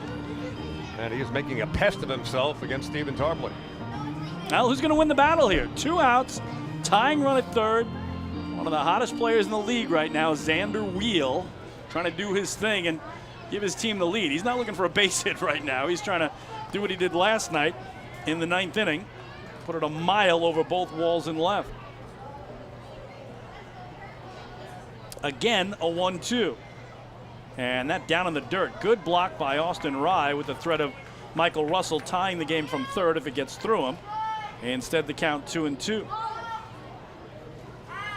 Again, Xander Wheel's average .265, but the 13 homers have him tied for 4th in the league as 42 ribbies, 7th most in the Atlantic League, and he's also 4th in the league in slugging percentage now at .632. Doing it all is the Rockers' first baseman. 3-hitter for Jamie Keefe. 2-2. Just got a piece on that hook. And the count holds. See, if you protect against the curveball by looking fastball, then it's all about bat control And Wheel just did what he had to do, just tapped it to stay in the at-bat. Again, it is Xander Wheel, but he spells Wheel W-I-E-L. So it's not like the W-H-E-E-L, which is how it's pronounced, but W-I-E-L for Xander Wheel. I am officially changing my last name to Weiss. Weiss, there you go. W-E-I-S. 2-2. Popped up right side. The first baseman, Sam Travis, measuring it, will make the catch, and the side retired. So, Stephen Tarpley, a terrific job of pitching around the leadoff double to Michael Russell. He is at third when the inning comes to an end, and the Ducks still have the 1-0 lead headed to the last of inning 3. Hey fans, this is infielder Vladimir Frias, and you're listening to Ducks Baseball on the Long Island Ducks Broadcast Network. When we see Long Island, we see you. Because at Catholic Health, we know that it's your remarkable lives that breathe life into our island. So at every Catholic Health hospital, practice, and care facility, we're able to provide the highest quality, most innovative care for your body, because our culture cherishes your humanity. Long live Long Island. Take your group out to the game this season and enjoy all the fun of Ducks baseball at discounted prices with the picnic area, luxury suites, party deck, and so much more. Bringing your group to the game will be an unforgettable experience. The Ducks even offer opportunities to sing the national anthem, serve as the Ridgewood Savings Bank color guard, be the Nickolock Dream Team, or put on a pregame performance. To book your outing today, call 631-940-3825 and ask for the group sales department. Long Island Ducks baseball. Good times every time.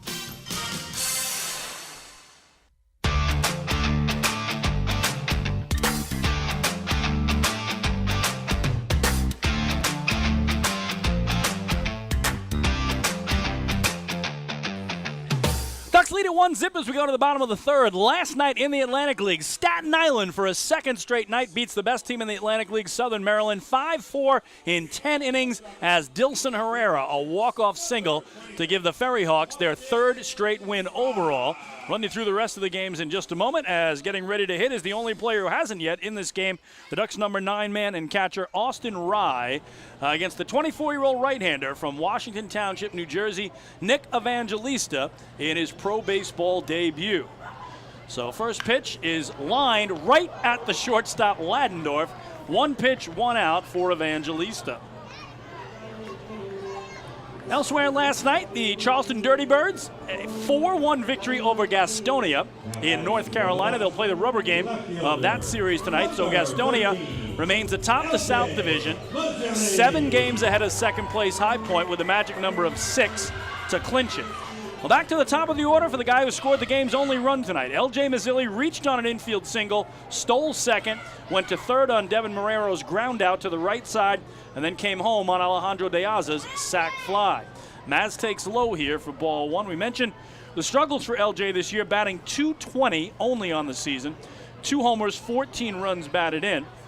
And coming into this game tonight, hitting only 107 against the Rockers pitching staff, just 3 for 28. So perhaps Wally Backman trying to get him going, batting him leadoff for just the 3rd time all year in 53 games. Takes another ball and then fouls this one past Lou Ford down the left field line, and it's a 2-1 count on L.J. Mazzilli. War of the Roses last night in York, all Revs. They won at 6-1. They'll play the rubber game tonight. And the Battle of the Kentucky teams last night went to Lexington 8-6 over the Genomes. They're playing a doubleheader today, too, as well. Here, Maz gets into it. Left field, well hit. Quincy Lattimore going back at the track, pulling up, will make the grab. So L.J. Mazzilli that close to his 3rd home run. Instead, it's out number 2. Wow. The way Lattimore looked up, he faked me out, probably many people in the stands as well. I thought that ball was going to sail over his head and hit the Newsday sign. Instead, he just lifted up the mitt and it fell right into it.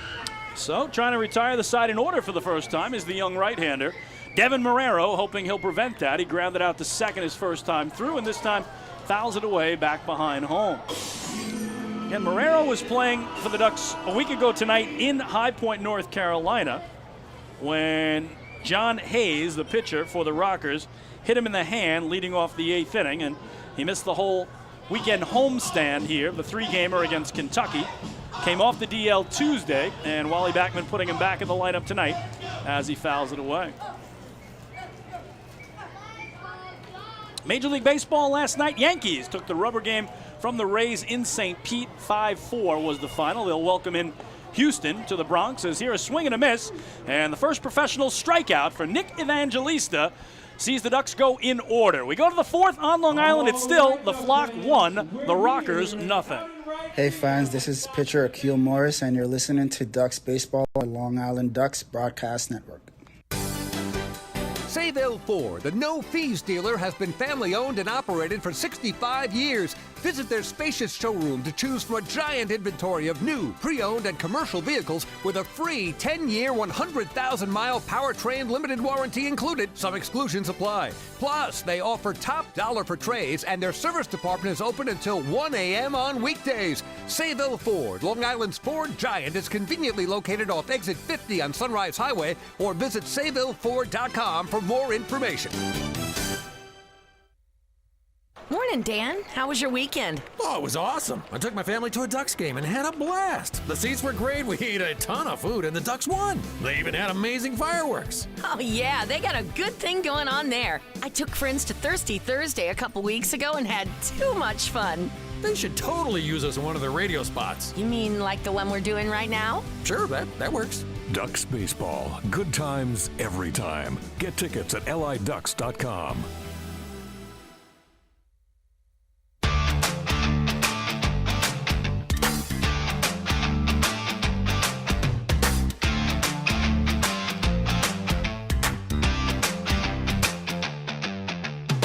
Well, the Ducks Health Report is brought to you by Island Shore Physical Therapy, the official therapist of the Long Island Ducks. We told you Devin Marrero off the inactive list, back in the lineup tonight. He had a right-hand contusion, suffered a week ago tonight down in North Carolina when he was hit by a pitch. Nick Batari still on the DL with a lower body injury, and the pair of lefty pitchers, Brady Feigl and Bennett Parry, on the disabled list with upper body injuries. Well, again, here the Ducks with a 1-0 lead after 3 innings of play. Long Island, 1 run, 1 hit, no errors. High Point, no runs, 3 hits, no errors. And to take us across the next 3 in the broadcast booth, I turn it over to my partner, David Weiss. Thank you, Kinger. Chris King. It is 1-0 Ducks, as mentioned. No runs, 3 hits for the Rockers, and the Ducks with just that 1 hit. Quincy Lattimore leading off, number 4 man, the cleanup man for the High Point Rockers. Stephen Tarpley kicks and deals. Backdoor breaking ball, just missing. 1 ball, no strikes. Lattimore bounced back to the box. Right back to Tarpley, his first time up. Back in inning number 1. This is the first of 2 back-to-back, beak-to-beak, quack-to-quack 7-inning games. Doubleheader here at the ballpark. 1-0 pitch. Curveball over for a strike, 1-1. Yeah, both teams, David, very good in doubleheaders this year. Ducks have only played 1, but they swept Lancaster here May 8th, winning 9-5 and 2-1. 1-1 the count. To Lattimore, off-speed pitch up high. And 2 balls and a strike. Yeah, Rockers in doubleheaders, David, they played 3 of them. They're 5-1, so they've only lost 1 game in a doubleheader all year. Can't sweep without winning the first game. That would make it very tough. You lose the first one, not easy to sweep. So that's why this first one extremely important to both teams. 2-1 pitch to Lattimore. And a good Popin' J fastball in on his hands. Fouls it out of play to the right. 2-2. Nice crowd on hand, and we expect more will be filtering in as the evening moves along. Yeah, please do come out and join us. We got this game and a whole nother 7-inning game to follow it on a perfect night for baseball. Just gorgeous. No humidity. And the next pitch hit in the air, playable. Fairly deep left field. L.J. Mazzilli coming in. Now a few steps away from the warning track and makes the grab on that high fly. 1 down. So they'll bring up the shortstop, right-handed swinging Tyler Ladendorf.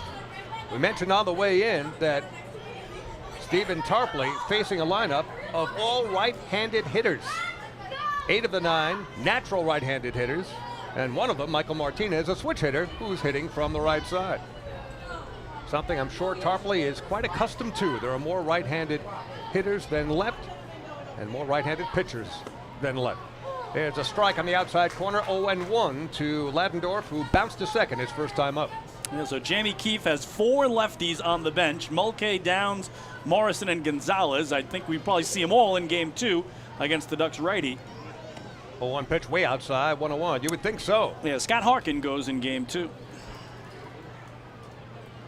That's not a bad duo in a doubleheader. To put Tarpley and Scott Harkin on the mound against anybody, that's going to be tough for an opponent. Ducks got to be very confident coming in. 1-1 pitch on the way to Ladendorf is outside. 2 balls and a strike with third baseman Michael Martinez waiting on deck. The Rookers have 2 singles, both in the first inning, but they were left stranded at second and third. And a double from Michael Russell. That was in the third inning, but he was left stranded at third as well. 2-1 pitch. Swing and a miss. Good all-speed pitch. That was a change from Stephen Tarpley, and Ladendorf almost swung out of his Ladendorfers. I don't know what that means. I just go with the flow. They look like Ladendorfers. Look at them. I know. They're pink. It's glow in the dark. Exactly. They're nice. Got to recharge those overnight.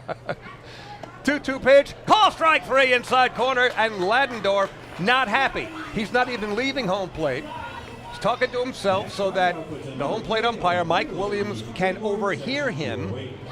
Or is that Nicholson? Have they gone back? I believe Warren Nicholson has returned. Yes, okay. We were an umpire short to start the game, but I do believe that's Warren Nicholson back there now. Okay, they've got back. So Ladendorf not happy, but retired on the call strike 3. So 2 out, nobody on. Michael Martinez is at the plate. 2 strikeouts now for Tarpley as he misses outside. 1 ball and no strikes to Martinez, who walked to lead off the second inning, but was erased on an inning double play a couple of batters later. Tarpley pitching from the stretch, as many relievers do. Now in a starting role for the Ducks, and he misses again. It's 2 balls and no strikes. Michael Martinez goes 5'9", 180 from Santo Domingo. His favorite player as a youngster, Ray Ordonez, New York Mets. Not bad. Not a bad role model, especially defensively. Next pitch off the mitt of catcher Austin Rye. I'll make that, yes, Austin Rye behind home plate. He has to go chase it quickly to make sure that Martinez, who has good speed, would not take off for first. But it's 3 balls and no strikes here now, so that may have factored into Martinez's decision not to attempt to scoot on down to first base. He should get something good to hit here if he does indeed have a green light.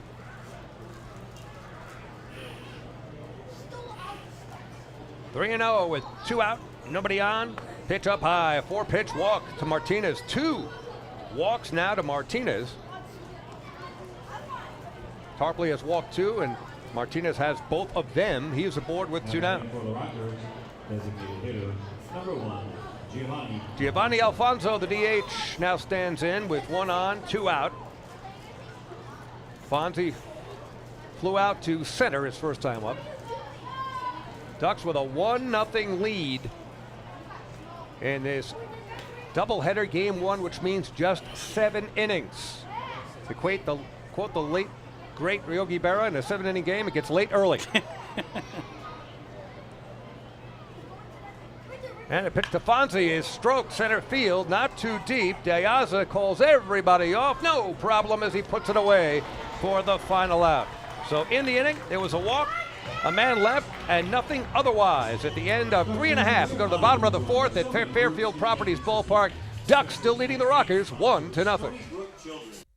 Hey fans, this is outfielder Johnny Turble, and you're listening to Ducks Baseball on the Long Island Ducks Broadcast Network. The other day, my husband, Jason, was searching for something to watch on TV, and he said, "Baby, I want to take off." And I said, "Me too. Cancun?" And he said, "No, I mean our life. Get to the next level." So we called First National Bank of Long Island. Now we're going places. With access to local decision makers who are known for highly personalized service, First National is the bank that always puts you first. Newsweek named us the best small bank in New York State. Let's connect at fnbli.com. First National. Go first. Go far. First National Bank of Long Island, member FDIC. Hey kids, are you ready to be part of the coolest club in town? If so, sign up today for the Long Island Ducks Kids Club presented by Bethpage Federal Credit Union.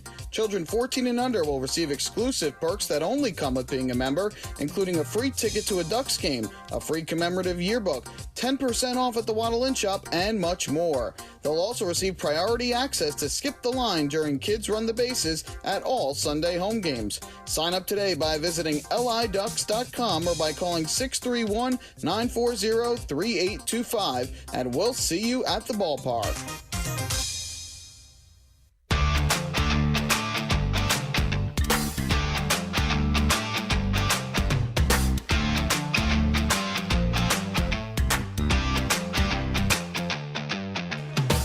A huge weekend of Ducks baseball ahead for you. The Lancaster Barnstormers are here starting tomorrow night with a fireworks spectacular after the game. Then Saturday, single admission doubleheader, a pair of 7-inning games, and oh yeah, fireworks after that one too. That'll start at 5:05, and then Sunday, Ducks Thundersticks go out to the first 1,500, and of course another Sunday family fun day. Play catch on the field. Post game, kids run the bases. Love those Thundersticks. And there's a line drive off the bat of De Aza.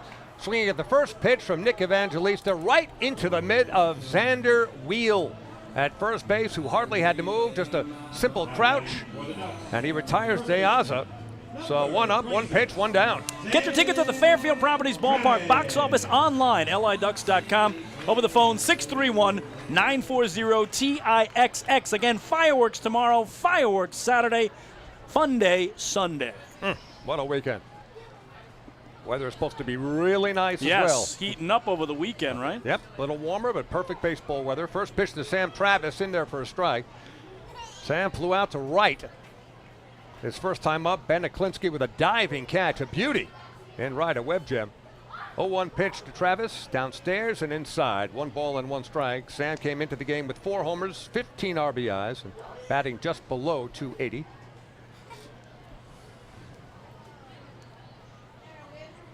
Next pitch inside. 2 balls and a strike to Sam Travis. Davidson Romero waiting on deck. Travis in the cleanup spot here tonight. Slightly open stance from the right side. Pitch from Evangelista. Good hard slider. Split the plate in half. 2 balls and 2 strikes. One thing about Evangelista, he's got a live arm. He has found his groove, David. Again, he's given up 1 base hit tonight, a leadoff infield single to L.J. Mazzilli. That's it. And the Ducks were able to scratch out a run off of that. 2-2 pitch. Ground ball, broken bat, third base. Taken by Martinez, throw across. Nips Sam Travis by a step and a half, 2 down. Well, so the good pitching, solid pitching of rookie Nick Evangelista, making his first professional appearance in baseball after a college career that saw him pitch at 3 different colleges, 2 of which were in New Jersey. And he continues to mow him down, at least to this point. Davidson Romero coming up. He flew out to center his first time up. And he's first pitch swinging. Another ground ball to Martinez, and the throw across is in time. So just a handful of pitches. Yep. And that is it for the Ducks in the bottom of inning number 4. 3 up, 3 down. And we move into the 5th, and the score remains the Ducks 1, High Point nothing. Hey fans, this is Scott Harkin, right-handed pitcher, and you're listening to Ducks Baseball on the Long Island Ducks Broadcast Network. Planning your next party or looking for a caterer that will handle all of your needs? Hidden Gem Cafe's got you covered. From setup to service to cleanup and amazing food that is sure to be talked about, they can do it all without breaking the bank. Hidden Gem knows that each event is unique and strives to design a specialized menu for each event. Call the Hidden Gem Cafe for your next party at 631-390-5912. And be sure to follow them on social media too at the Hidden Gem Cafe for ideas and information. Hey kids, are you looking for even more fun when you come out to a Long Island Ducks game? Then be sure to head on over to the Ducks Fun Zone. It's located on the main concourse down the right field line. There you'll find 3 fun-filled inflatables, including the Duck Tail Slide, the Bounce House, and an obstacle course. Enjoy unlimited access to all 3 inflatables for just $5 every game. That's the Long Island Ducks Fun Zone, open during all home games at Fairfield Properties Ballpark.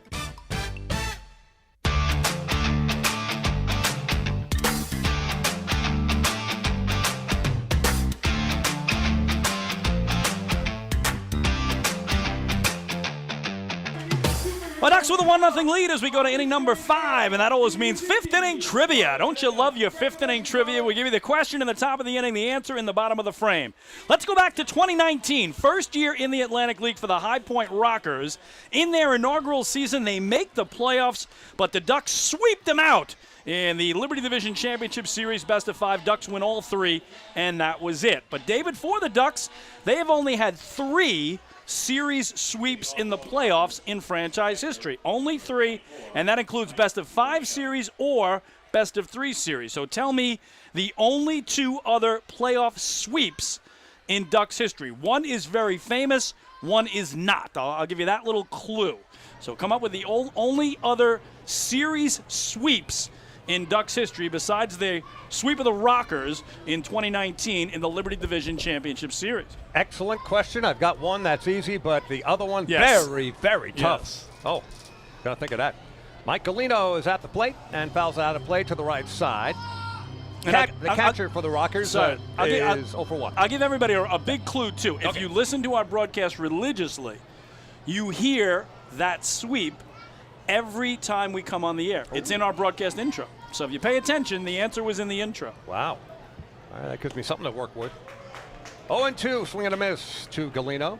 As mentioned, hit into a round-the-horn 5-4-3 double play, inning-ending double play in the second inning after Stephen Tarpley, still in there for the Ducks, walked the leadoff batter back in the second. 1-0 Ducks lead, top of the 5th of the 7-inning doubleheader special. And the 0-2 to Galino well inside. As he skips out of the way, it's 1 ball and 2 strikes to Galino, who will be followed by Michael Russell, the second baseman at the bottom of the order. Then back to the top, and Johnny Field. Yeah, the 5 starters for the Ducks of late, David, have been so good. Tuesday night, they ran a scoreless inning streak to 36 1/3 innings without giving up a run before they finally got one, the Rockers did on Joe Iorio.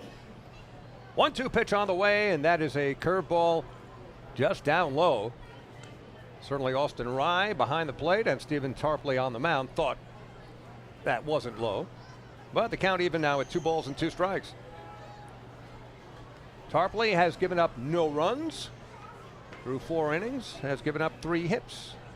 Pitch to Galino, call strike 3 outside corner. And Galino not exactly thrilled with that call from home plate umpire Warren Nicholson. But that is strikeout number 3 for Stephen Tarpley, and he has gotten 2 of those 3 looking. The crafty lefty strikes again. Michael Russell now coming up, who hit a double over the head of L.J. Mazzilli back in the second inning. Make the third inning, led off the third, but was left stranded at third. The Ducks and Stephen Tarpley wiggled out of that little jam. No balls and a strike to Russell. Stephen Tarpley, David, trying to go to 20 straight innings now without allowing a run in his last 3 starts. A 7-inning stint with 2 hits, no runs, and last time out 8 innings, 1 hit for the Rockers. Next pitch, check swing. Did he go around? Yes, he did. First base umpire, Warren Nicholson. I've lost track of who's where. I think Mike Williams is behind the plate. Warren Nicholson is at first base, and Chris Engstrand is at third. So that was Warren Nicholson saying yes. Michael Russell went too far. It's 0-2 to Russell at the plate.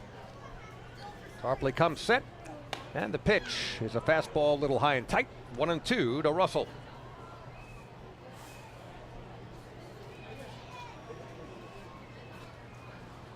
Ducks with a 1-run lead.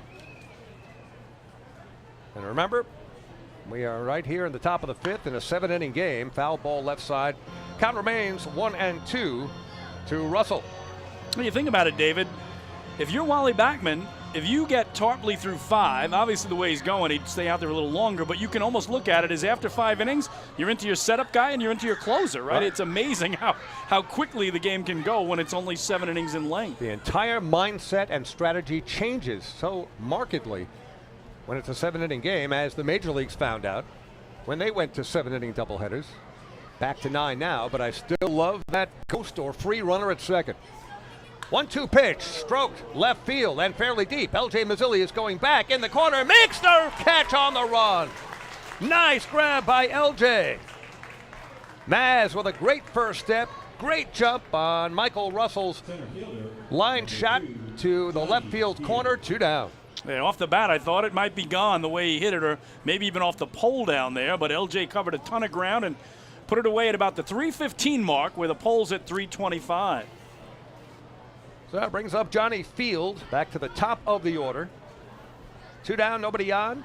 Ducks with a 1-0 lead, top of the 5th inning in this 7-inning affair. Field is 0 for 2. He has bounced out and struck out. First pitch in there with a fastball, inside corner, 0-1. Tarpley getting out in front of Field here. Yeah, Tarpley giving up a pair of singles in the first inning, but since only 1 base hit across the last 4 frames.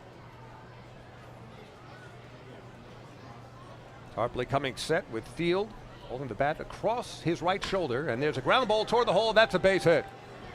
First hit since the leadoff double for Michael Russell in the 3rd inning. So with 2 out, a ground ball single, not hit very hard, but a seeing eye single, splitting the difference between third baseman Davidson Romero and shortstop Devin Marrero. So aboard is Field, and Beneklinski, not easy to retire at the plate with 2 down. And Field leads the team in stolen bases, David. He's got 9 of them in 10 tries. So with 2 outs and representing the tying run, I think he might be off at some point. So Tarpley will keep a close watch. Meanwhile, Leklinski is 1 for 2. He singled in the 1st inning and flew out to right. As Tarpley takes a good long look at Johnny Field, who's staying put for now. First pitch is outside. 1 ball and no strikes.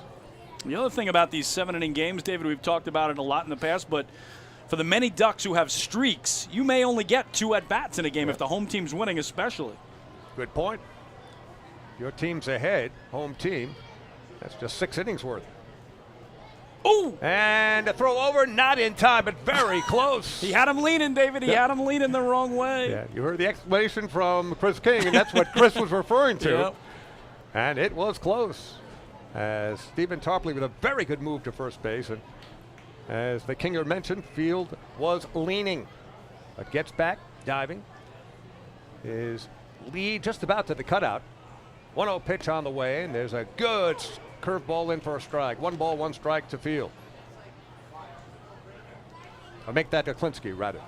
Beneklinski at the plate, Field at first base. Field being held on by Sam Travis.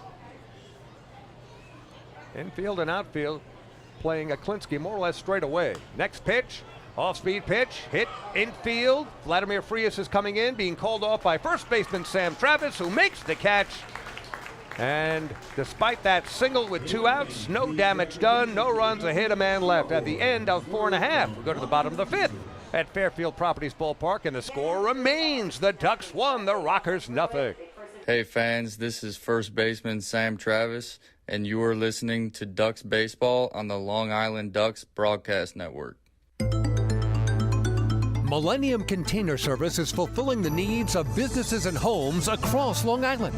They provide waste and recycling services plus a variety of dumpster rental options for any project.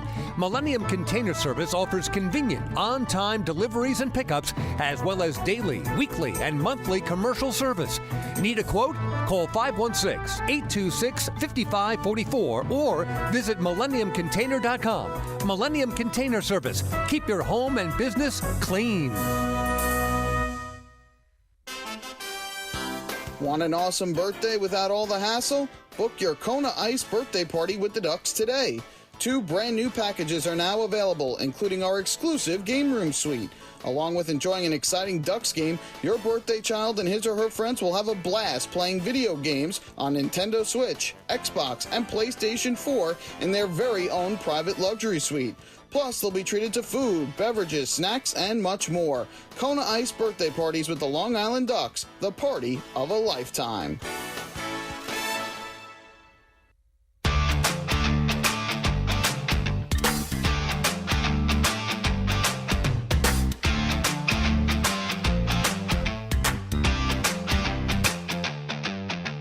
All right, we'll wrap up our 5th inning trivia in just a second because Joe DiCarlo is ready to go. DiCarlo walked his first time up. That was back in the 2nd inning. Evangelista is still in there, and he hits one a long way left field, very high, very far. Quincy Lattimore is looking up, and goodbye! Joe DiCarlo. DiCarlo is riding on the railroad, the L-I-double-R. He just hit a home run, it went really, really far. Now he's circling the bases, a homer heard round the nation. As for that baseball, it changed at Jamaica, and now pulling in at Penn Station. Home run, Joe DiCarlo! And the Ducks have a 2-0 lead. Nicely done. How about that, David? His first home run as a Long Island Duck. And it comes at an opportune time, doubling the lead against the Rockers in the first game of this twin bill here at Fairfield Properties Ballpark. And that one was basically, no doubt about it, hit about as high as it was far. What a shot to left. A shot in the arm for Stephen Tarpley as well, certainly in the dugout. Dustin Woodcock fouls it left side and lands just in the first row down the left field side. It's 1 ball and 1 strike to Woodcock, who lined out to right field his first time up, and it was a fine play by Ben Aklinski to retire Woodcock. So the Ducks as many runs as hits, David. 2 hits, 2 runs now as Evangelista gives up his first long ball as a professional pitcher in his pro debut.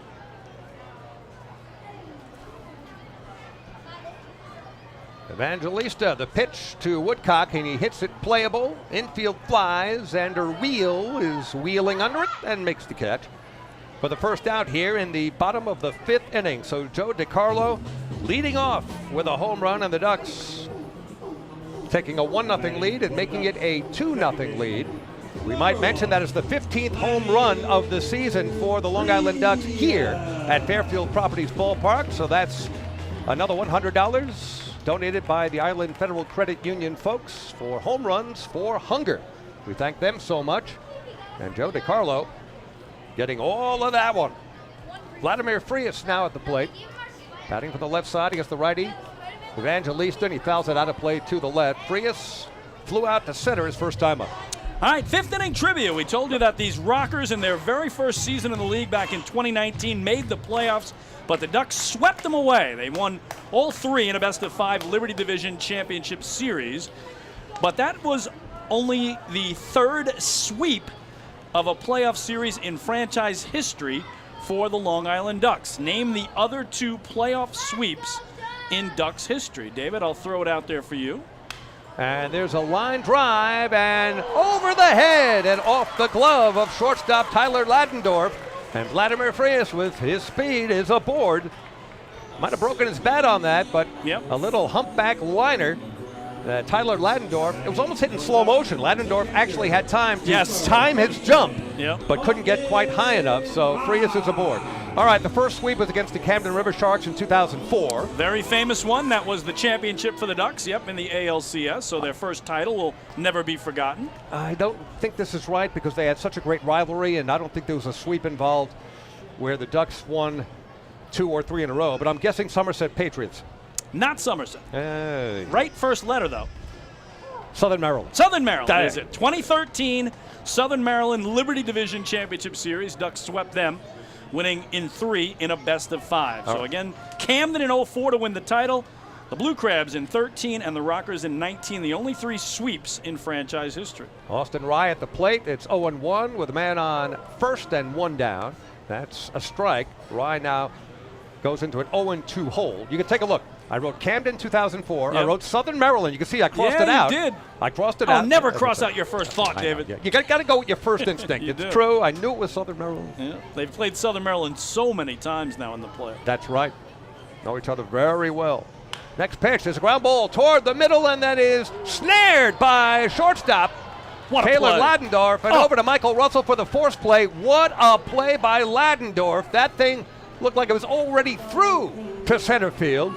He's able to get to it and then flip from his stomach on the grass to Russell at second base. That is the second out as Rye replaces Frias at first base. Just incredible, David. I mean, he's on his belly at that point. Right. And somehow he's got to get that arm free just to be able to flip it to Russell, and he did just in time to get Frias, who can fly. So this will bring up L.J. Mazzilli at the top of the order, and he takes a strike with an Evangelista fastball. 0-1 to Maz, led off the bottom of the first inning with an infield single. Stole his 4th base of the season. Would eventually come around to score on a sacrifice fly by Diaza. 0-1 pitch, a swing and a foul, left side. So count 0-2 to Maz with Austin Rye, who can hustle, runs well for a catcher. You've heard that description before, but it's true in Austin's case. So he's at first with 2 down, 1 run in. The leadoff homer from Joe DiCarlo. Ducks leading 2-0, 0-2 count, and the pitch just inside to Maz. It's 1-2. And the bit of a surprise about that sweep question, David, the Ducks played a lot of best-of-3 series early on in their Atlantic League history and never had a sweep of a best-of-3. 3 times they got swept in a best-of-3, but never were the sweepies as opposed to the sweepers. And, of course, the Camden River Sharks series was best-of-5 because it was the championship series. Yep. And the Ducks won 2 here and then won it with Jason Johnson making the catch. Yes. Making the catch. And that's on our open every night. The Ducks sweep the River Sharks. So if you listen every night, you knew that answer. There's a ground ball towards second. Michael Russell has it. And the flip across nearly pulls first baseman Xander Wheel off the bag, but he keeps his foot planted there. Maz is retired, and so are the Ducks. However, for Long Island, 1 run, 2 hits. The run supplied off the bat of Joe DiCarlo, a home run that now has left Penn Station and is heading to Westchester. And that doubles the Ducks' lead at the end of 5 complete in this 7-inning game, first of 2. The Ducks 2, High Point nothing. Hey fans, this is outfielder Alejandro de Asa, and you are listening to Duck Baseball on the Long Island Duck Broadcast Network. Hey, Ducks fans, the official hotel of the Long Island Ducks is the Radisson Hotel Hauppauge, Long Island. It's centrally located on the north shore of Long Island and offers a home away from home for both business and leisure guests. The Radisson Hotel Hauppauge, Long Island features an indoor pool, 24-hour business center, a fitness center, and complimentary Wi-Fi in all guest rooms. Enjoy the contemporary American cuisine at the Fountain Grill restaurant or grab a quick bite to eat at Cafe Pronto. And best of all, it's only minutes away from Bethpage Ballpark. The Radisson Hotel Hauppauge, Long Island, the official hotel of the Long Island Ducks. Call 631-231-1100 today. That's 631-231-1100. Your source for everything Ducks is liducks.com. The official website of the Long Island Ducks is the best place to stay up to date with Long Island's hometown team. Purchase tickets to the game, see the full promotional schedule, visit the online store, read the latest news stories, and watch every game live right on the homepage. The site offers an optimal browsing experience on either your computer or mobile device. liducks.com, the official website of the Long Island Ducks, your one-stop shop for all things Ducks baseball.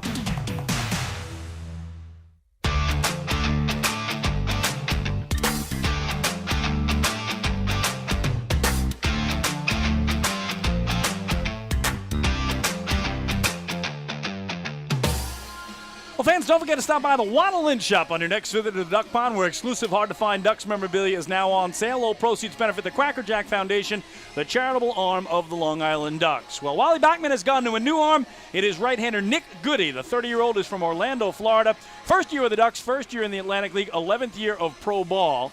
He pitched 158 games with the Yankees, who drafted him back in 2011. Has also pitched in the big leagues with the Indians and the Rangers. So Nick Goody, the righty, replacing Stephen Tarpley, the lefty. Tarpley's final line, 5 innings pitched, 4 hits, no runs, 2 walks, 3 strikeouts. Stephen tonight threw 79 pitches, 50 strikes, and 29 balls. And David, make it 3 straight shutout outings now for Stephen Tarpley, who has gone 7 innings, 8 innings, and tonight just 5, because again, Wally's in that mode where he's going setup closer, and Nick Goody, who picked up a save over the weekend, is in that setup role right now for the Flock. And Stephen really didn't have too much of a problem with the High Point lineup. I mean, there were 2 runners on in the first inning, leadoff double in the third, but never really seemed to break a sweat. He was Except the first inning, really, right? Just the first inning with the 2 runners on and 1 out, and was able to get out of that jam. So 5 shutout innings for Tarpley. Here's Nick Goody. And leading off for High Point is Xander Wheel as he takes outside, check swing. And home plate umpire Mike Williams says he didn't go, and so does first base umpire Warren Nicholson. So Wheel is 1 for 2 here tonight. First inning single and also fouled out to first baseman Travis. As usual, a reliever, Goody, pitching from the stretch. And the 1-0 pitch, hard slider just missing outside. 2 balls and no strikes. Well, again, I think a couple of things, David. I think because Xander Wheel was the batter due, and what he's done all year long, including 2 homers against the Ducks Tuesday, Wally Backman, first of all, didn't want a lefty in there against him, and bringing a fresh righty in Nick Goody, who had a lot of success against the Rockers last week in North Carolina. 2-0 the count to Wheel. Next pitch is way outside. So Goody really hasn't come all that close to the strike zone in his first 3 offerings to Xander Wheel. That's not a bad thing with the way Xander Wheel's swinging the bat. Good point, but I don't think the Ducks want to issue a leadoff walk here and put the tying run at the plate. Yeah, that's a good point too, though. You're right. So we'll see if Wheel gets something in his wheelhouse with the count 3-0.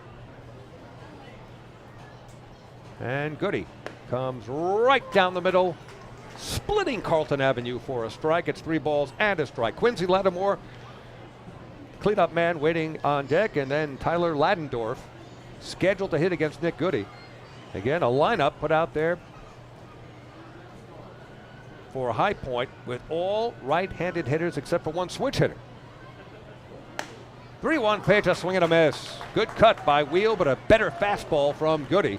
And Wheel was unable to catch up with that one as it landed, I think, a little high and away. It's full count now, 3-2. Yeah, Goody picked up his first save as a Duck against these Rockers a week ago tonight in North Carolina in the 2-0 win of the rubber game. And what's the score tonight? 2-0 right now. Well, the payoff pitch to Wheel is coming, and it's a call. Strike 3! Wow. Well, coming back from a 3-0 count, 3 beauties from Nick Goody. So not a baddie, a goodie for Nick. 1 down. Yeah, the former Yankees getting it done, from Stephen Tarpley, who played 31 games with the Yankees, to, again, Nick Goody, who had 158 games with the Bronx Bombers. That's the connection tonight that's worked so well for Wally Backman. What an at-bat for Wheel as he was out in front, 3 balls, no strikes. Had at least 1 good cut there, but Goody did the job. And the first pitch, a hard slider to Quincy Lattimore, swing and a miss. No balls and a strike. 4 strikeouts for Ducks pitching here tonight thus far. That was the first, obviously, for Nick Goody. Just entered the game here in the top of inning 6. Lattimore is 0 for 2, bouncing back to the box and flying out to left field. Next pitch, low and away. 1 ball and 1 strike with 1 out, nobody on. The Ducks up 2-0. 2 runs, just 3 hits. But they've been productive hits for the Long Island Ducks. No runs, 4 hits for the Rockers.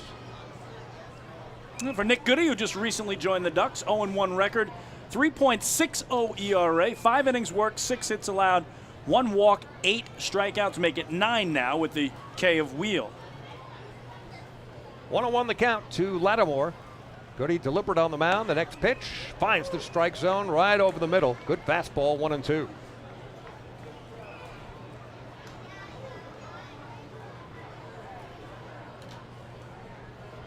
High Point Rockers came into the game here tonight, into this doubleheader with a record of 30-24, but on quite a cold streak. Ducks have won 5 in a row, 28-24. And there's a call, strike 3. Back-to-back Ks, both looking. Second strikeout for Nick Goody. Boy, what a goodie bag so far. He's showing us a little bit of everything. So, again, for these Rockers who watched Stephen Tarpley from the left side all night, suddenly here's Nick Goody bringing it from the right, and he's locked up a pair of them now looking, Wheel and Lattimore, who are the 3 and 4 hitters. Here's Tyler Ladendorf, the shortstop for High Point. He's 0 for 2. He's bounced out and struck out. 2 out, nobody on.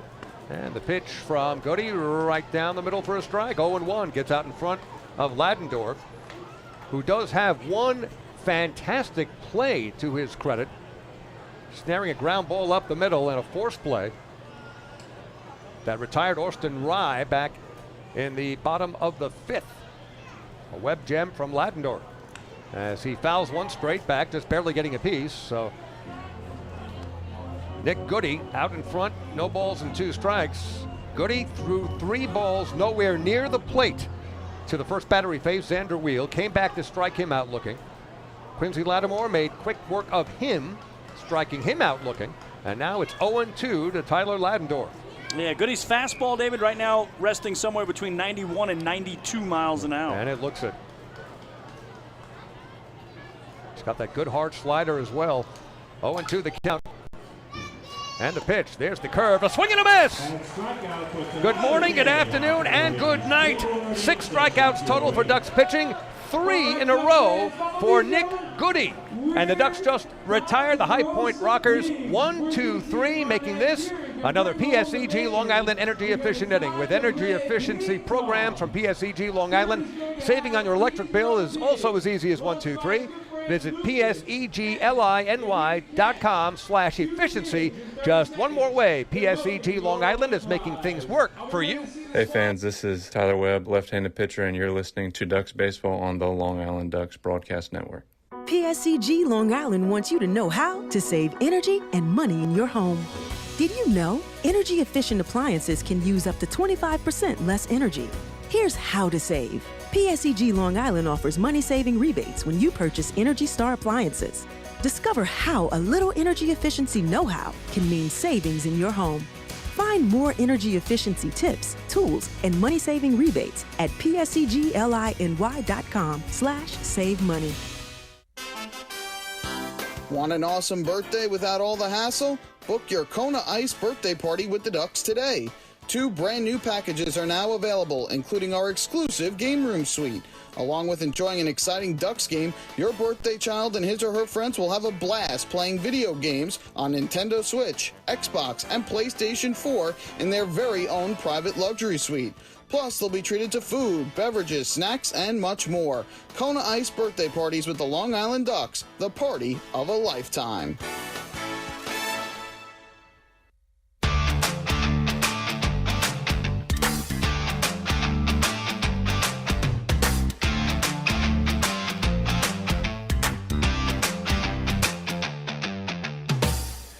Well, the Ducks a big weekend ahead against the Lancaster Barnstormers. Tell you about it in just a minute. Here's Devin Marrero. 0 for 2 here tonight.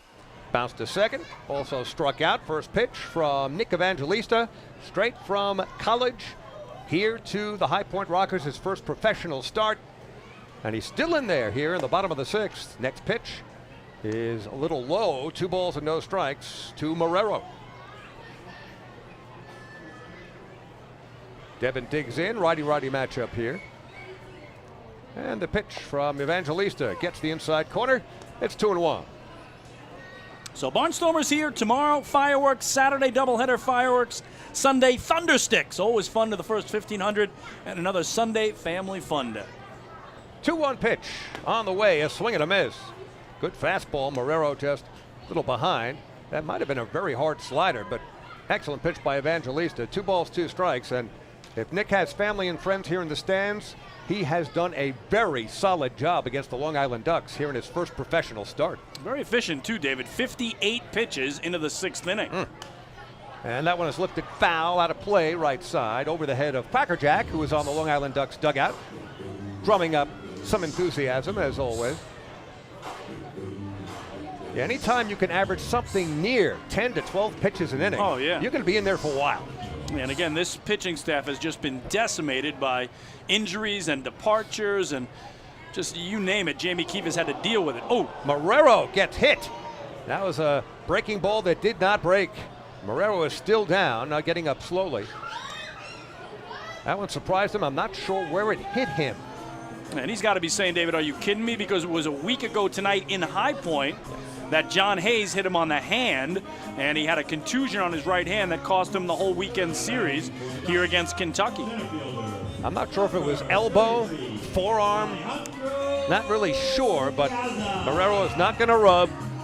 He's just taking a leisurely stroll to first base, so he is aboard leading off this bottom of the 6th as he is hit by a pitch, and Marrero on first base with Alejandro De Aza coming up. De Aza batting from the left side against the righty, Evangelista.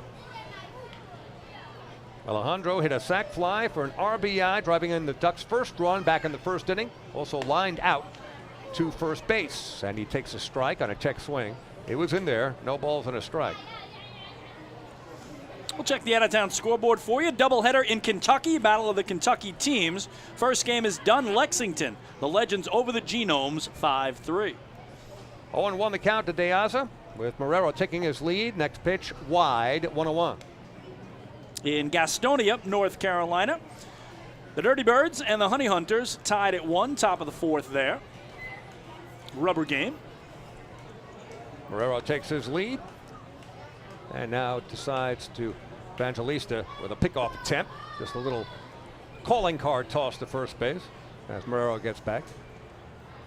Count 1-1 with Alejandro De Aza at the plate. Ducks leading 2-0, looking for more, a little more insurance, and taking off as the ball is dropped behind the plate, and the throw, the slide, and he's in there. Marrero makes it to second. Mike Galino, the catcher, dropped it, corralled it pretty quickly, but with Marrero's speed, gets down there to scoring position with still nobody out. So great job by Marrero to get in scoring position, as you said, David, with Ducks looking for some insurance here. You never can have enough runs. And remember, we're talking about a 7-inning game. This is the bottom of the 6th. So I think that would go down as either a pass ball, wild pitch, probably pass ball. Nope, wild pitch. I always guess wrong. Always.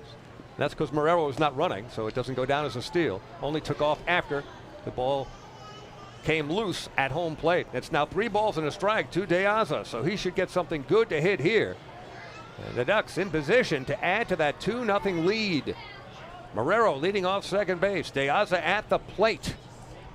3-1 the count. And there's a big swing and a ground ball foul right side.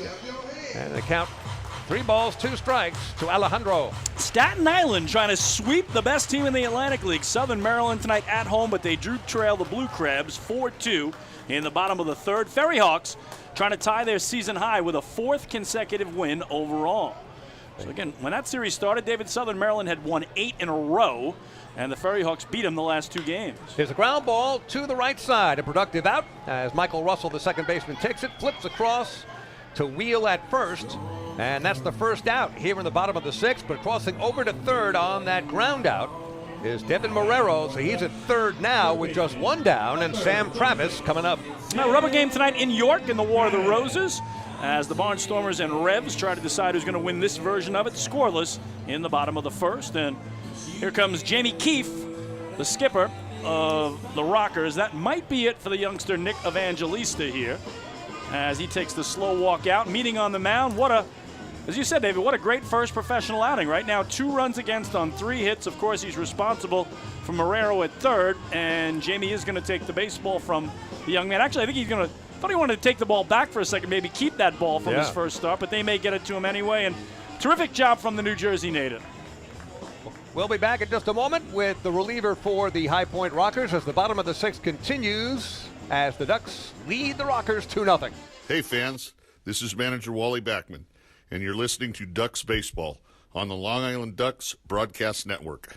Last night I told my husband, baby, I'm ready to grow. And he said, are we having a baby? I said, no, but I do want to expand our business. So First National Bank of Long Island really delivered. At First National, we offer competitive rates in the financing you need and access to expert local lenders. We also underwrite and service every loan. Let's connect at fnbli.com. First National. Go first. Go far. The First National Bank of Long Island, member FDIC, equal opportunity lender, equal housing lender. Loan subject to credit approval. Take your group out to the game this season and enjoy all the fun of Ducks baseball at discounted prices with the picnic area, luxury suites, party deck, and so much more. Bringing your group to the game will be an unforgettable experience. The Ducks even offer opportunities to sing the national anthem, serve as the Ridgewood Savings Bank color guard, be the Nicolak Dream Team, or put on a pregame performance. To book your outing today, call 631-940-3825 and ask for the group sales department. Long Island Ducks baseball. Good times every time.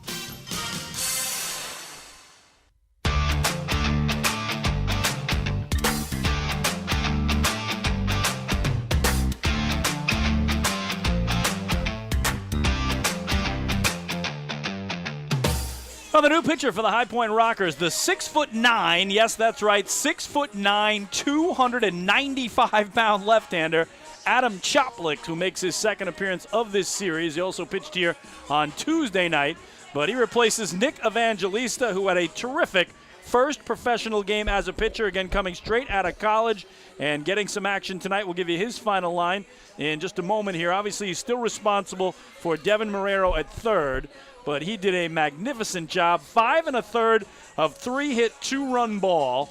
1 walk, 1 strikeout, of course, gave up the big homer to Joe DiCarlo that led off the 5th.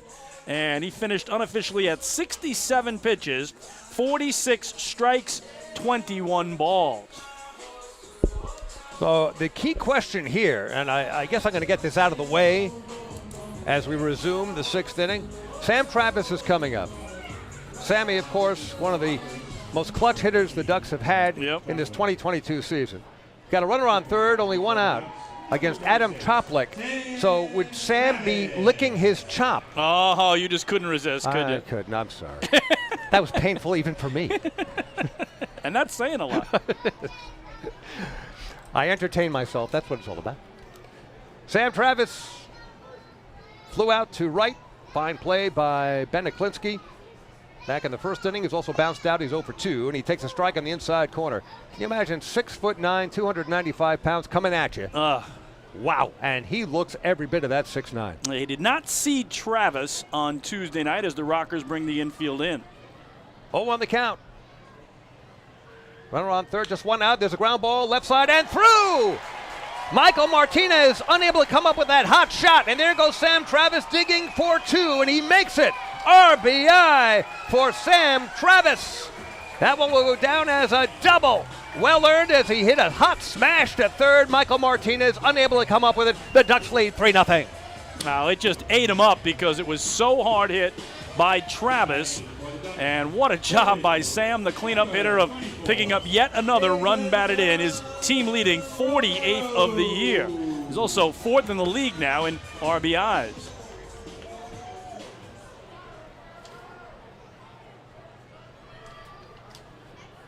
So that is a hit, as we thought it would be. Double for Travis. And Davidson Romero at the plate. Ducks looking for more. 3 runs. Certainly not satisfied with that. Adam Choplik with an overhand, and there's a long shot. If it's fair, it's gone, and that one just twists a bit. Foul? No! It is gone! Davidson Romero hits it out as it swirls around the foul pole. Davidson, we are going to channel Wayne Newton for your trip around the bases. Davidson, don't you run so fast. Duck fans cry, Davidson, don't you run so fast. Slow down, son, you just hit a home run. Davidson, don't run so fast. 5-0 Ducks. Well done, David. That was incredible. I was with you. I didn't think it was going to stay fair, but it was on his side tonight, and Davidson Romero and Sam Travis rudely greet the big lefty Adam Choplik with a homer, a double, and now a 5-run lead for the Ducks in the 6th of a 7-inning game. Joe DiCarlo at the plate, and he hit a round tripper his last time up against starter Nick Evangelista. A long homer to left, a no-doubter. So DiCarlo 1 for 1 with a walk, a homer, an RBI, run scored. It's no balls and 2 strikes. So make that 1 strike to DiCarlo. Next pitch is downstairs, now 1-1. 5 runs, 5 hits for the Ducks against no runs, 4 hits for High Point. I would not put this one in the category of laugher quite yet. No. We have seen many rallies in a final inning that go more than 5 runs, but the Ducks with a healthy lead right now, and the next pitch is well inside, nearly hit DiCarlo. Now 2 balls and a strike. Let's remember, these Rockers had 4 in the top of the 9th last night to make it way too interesting, but what a job by the Ducks here of getting it done against Adam Choplik and closing the book on Nick Evangelista, who gives up 3 runs, all earned.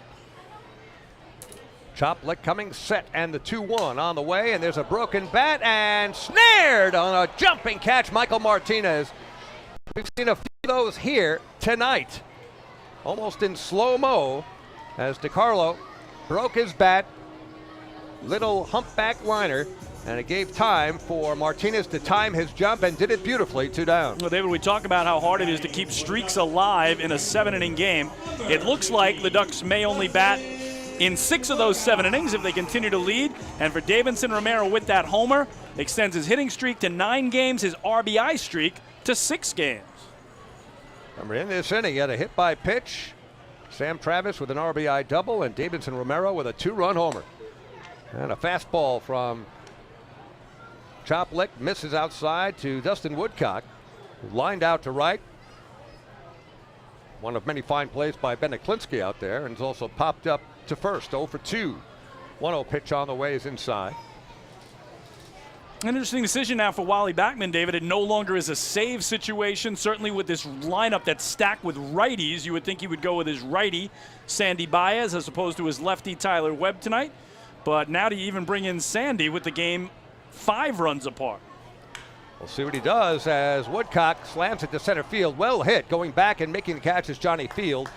And the side retired. However, damage done by the Long Island Ducks. Came into the bottom half of the 6th, leading 2-0, but they score 3 runs on 2 hits, a double and a 2-run homer along the way, along with a hit batter. Nobody left at the end of 6 complete. The Ducks trying to finish it up in this 7-inning affair, the first of a twin bill at Fairfield Properties Ballpark, leading High Point 5-0. Hey fans, this is left-handed pitcher Brady Feigl, and you're listening to Ducks Baseball on the Long Island Ducks Broadcast Network. When we see Long Island, we see you. Because at Catholic Health, we know that it's your remarkable lives that breathe life into our island. So at every Catholic Health hospital, practice, and care facility, we're able to provide the highest quality, most innovative care for your body, because our culture cherishes your humanity. Long live Long Island.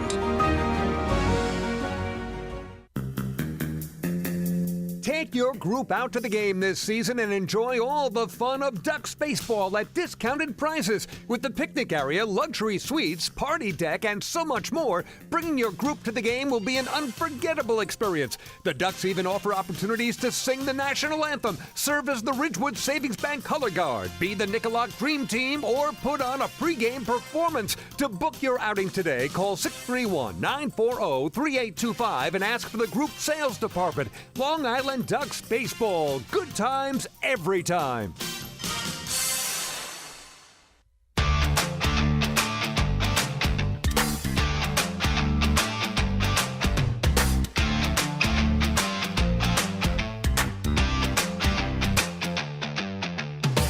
We go to the top of inning number 7. And fans, Long Island Ducks 2022 season presented by Catholic Health. With a talented and experienced roster plus exciting promotions every game, a day at the ballpark is truly a great time every time. Tickets now on sale for all Ducks home games at the Fairfield Properties Ballpark box office, online, liducks.com, or by calling 631-940-TIXX. Catholic Health. Long live Long Island. So top of inning number 7 in this 7-inning game. It is a doubleheader, the Ducks and High Point Rockers after the rain out yesterday. Ducks leading 5-0, and we hand it off to our closer for the first of these 2 games, the Kinger, Chris King. Well, thank you very much, David Weiss. Well, the answer, Wally Backman staying with Nick Goody, who had a 1-2-3-6 striking out the side. So why would you take him out now? Again, a 5-run lead as the Ducks tack on 3 in their half of the 6th. And he's picking up where he left off. He starts out with a strike on Michael Martinez. Turning around to bat left-handed for the first time tonight is the only switch hitter in the lineup for Jamie Keefe. Again, everybody else is right-handed. Martinez has walked both times tonight, the only 2 walks issued by Duck pitching. So Goody, the former Yankee, misses outside, and it's 1-1. So Ducks with 5 hits, Rockers with 4. A win in this game would give Long Island the series. And again, there'll be about a half-hour break between games. And then game 2 of our doubleheader, where righty Scott Harkin goes for Long Island against Ivan Pinheiro, the newcomer, and righty for the Rockers. This one fouled straight back, 1-2 on the Rockers' third baseman. Martinez had an error last night, or I should say Tuesday night. Teams were rained out last night, but these have been The two best defensive teams in the Atlantic League this year. The Rockers, 35 errors, fewest in the league. Ducks, 38, second fewest. And they've played terrific defense in this one so far. No errors at all. Goody comes set. Martinez ready. And Nick's pitch. Popped up. Left center field. Looks like the center fielder, De Aza, will give way to the left fielder, Mazzilli. LJ the grab for the first out. So 2 outs to go. This game began at 6:06. Is it all right to say it now? What do you think? Is it okay? It is okay now. Okay. But you were thinking it earlier. I was, but it didn't cost us, did it? No. What Chris is Not referring yet. to. Listen, I've been the kiss of death when it comes to quick ball games.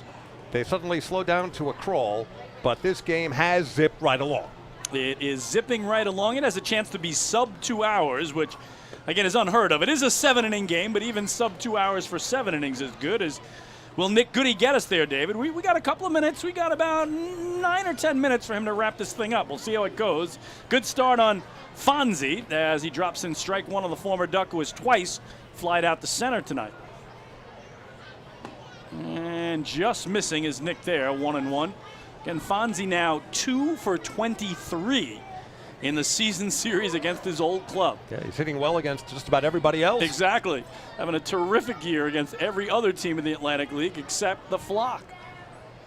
So Goody's been 4 up, 4 down with 3 strikeouts coming out of the pen to replace Stephen Tarpley as he misses low and away. Again, Tarpley's 3rd straight shutout outing. That's how good Stephen Tarpley has been, and David alluded to it. He's left-handed, and if he keeps this up, the old catch-22, he might be so good that the Ducks lose him to an affiliated team. You become a victim of your own success. That's the way it works in the Atlantic League. You draw attention if you have an outstanding season. And again, he pitched for the Mets last year, has pitched for the Marlins and the Yankees prior to that. 2-1. Oh, very late on the swing was Gio, and it's 2-2. Good pitch by Nick Goody. Trying to finish off High Point, and for the Ducks, it would be their 6th straight win should they get 2 more batters retire. Yeah, season high 5-game winning streak coming in. A season high 4 games over 500 for the first time all year.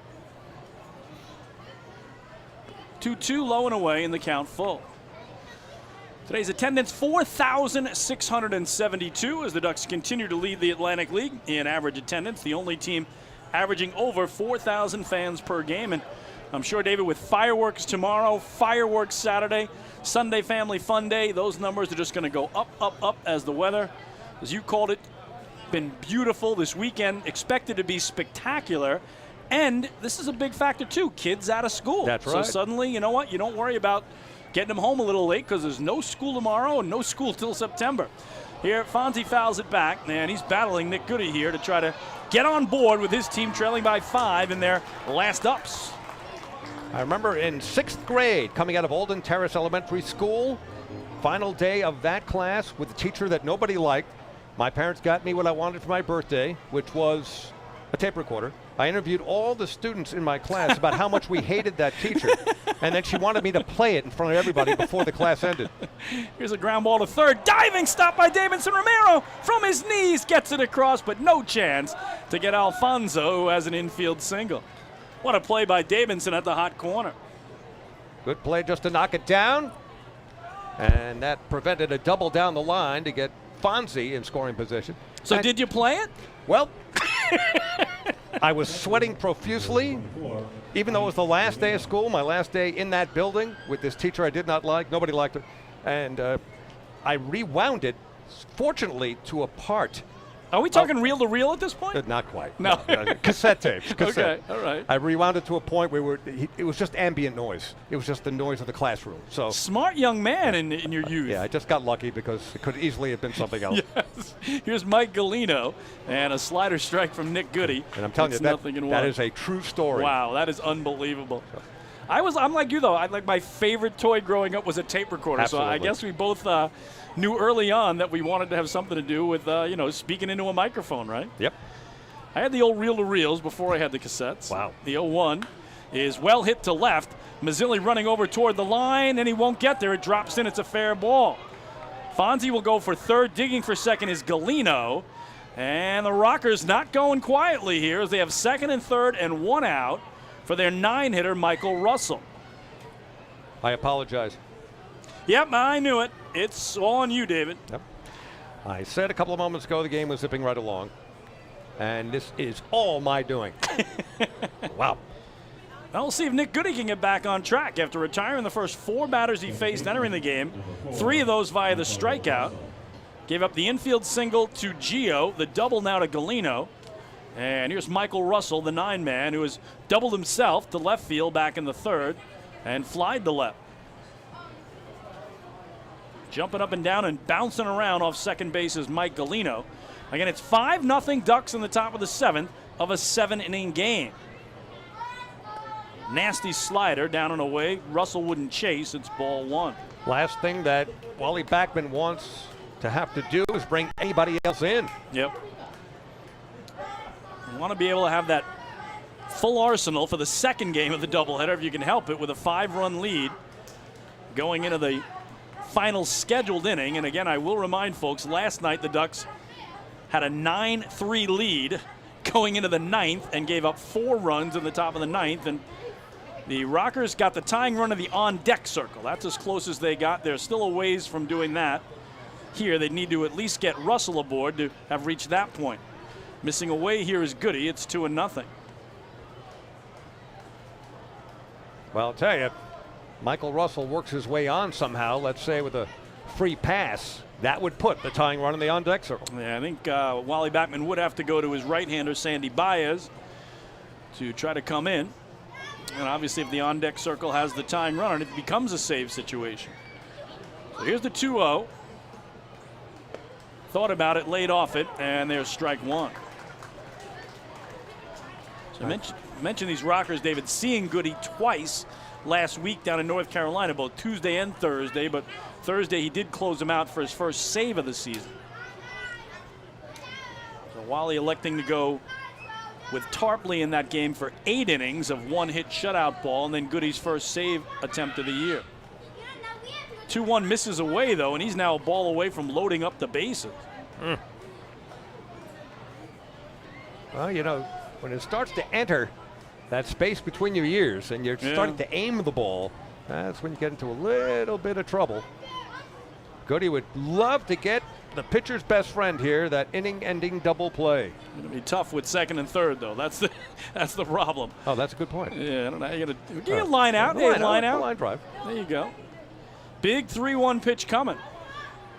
And he bounces it towards second. Frias will exchange the out for the run as they get him at first, but the shutout is gone as Gio Alfonso scores.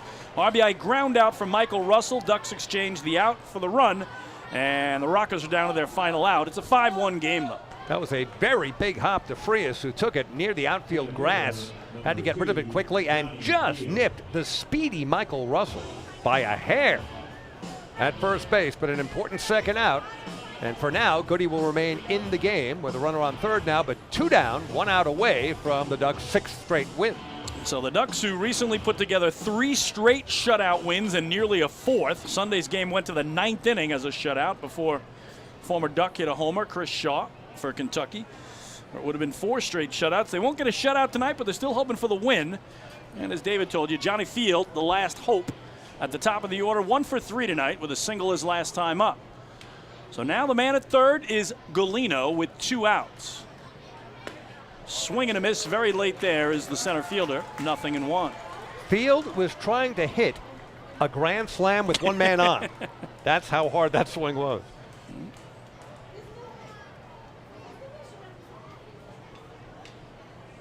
"5-1 the score here. Rockers now out hitting the Ducks 6-5. That's up high, 1 ball and 1 strike. And High Point has won just 2 of their last 17 games coming into this one. As David told you, Ducks trying to make it a 6-game winning streak overall. 7 straight here at home, and 8 of the last 9 overall. Trying to stay perfect on this 10-game homestand as well. They're 4-0. 1-0 is fouled off the mask of Austin Rye, and now they're a strike away. And it's usually the spot where the faithful flock will get behind the Ducks pitchers, but Well, it's a little dicey, David. You wonder how many folks realize it's a 7-inning game. That's a good point. You don't always know that, right? It's taken probably a few people by surprise. Yeah, well, suddenly when they walk off the field, wait a minute. Hold on. How come the Ducks aren't coming back out to hit? Now, some of them are getting behind the righty. You got a lot of groups here tonight who may not realize it, but the diehards know. Listen to him. 1-2 pitch coming to Johnny Field. Hit up the middle, cut off by Marrero at short, throws to first in time! And the Long Island Ducks defeat the High Point Rockers by the final score of 5-1. They extend their season-high winning streak to 6 games overall and 7 in a row here at the Duck Pond. So they form the congratulations handshake line over the infield. Long Island Ducks give up a run in the 9th, or excuse me, in the 7th, but a big game before that, putting up a 5 spot and leading them to their 2nd straight win over the Rockers. Ducks with a chance, David, now to go for the sweep of the series and the sweep of the doubleheader when our game 2 gets underway about 30 minutes from now. And with Scotty Harkin on the mound for the Long Island Ducks, they are poised to make it a twin bill clean sweep and to continue this perfect homestand. But a well-played game. We saw the birth of a new pitcher in the Atlantic League, and who knows how far he'll go. That's Nick Evangelista, the New Jersey native for the High Point Rockers, and he pitched well, but not as well as Stephen Tarpley, and the Ducks got the job done and win it by 4. Final numbers for Long Island: 5 runs, 5 hits, no errors. For the Rockers, 1 run, 6 hits, no errors. The winner is Stephen Tarpley. He goes to 2-3 on the season. The loser is Nick Evangelista in his pro debut. He falls to 0-1. Again, our second game has a pair of right-handers, Scotty Harkin for the Flock against Ivan Pinheiro for the Rockers. When we return, again, approximately 30 minutes from now, will be our game 2 of this doubleheader. David and I will talk with you then. Hi, I'm Chris King, the radio and TV voice of your Long Island Ducks. 2004 was a very special season for the Ducks, both on and off the field. From the first pitch of spring training until the final out of their championship victory, there were packed houses, nail-biting wins, and enough excitement to last a lifetime. During the Ducks' first ever trip to the Atlantic League playoffs, each of their 6 games was decided by just 1 run, with the Ducks winning 5 of those. In putting together this championship DVD, we'll take a walk down memory lane and take you step by step through the Long Island Ducks' 2004 Atlantic League Championship.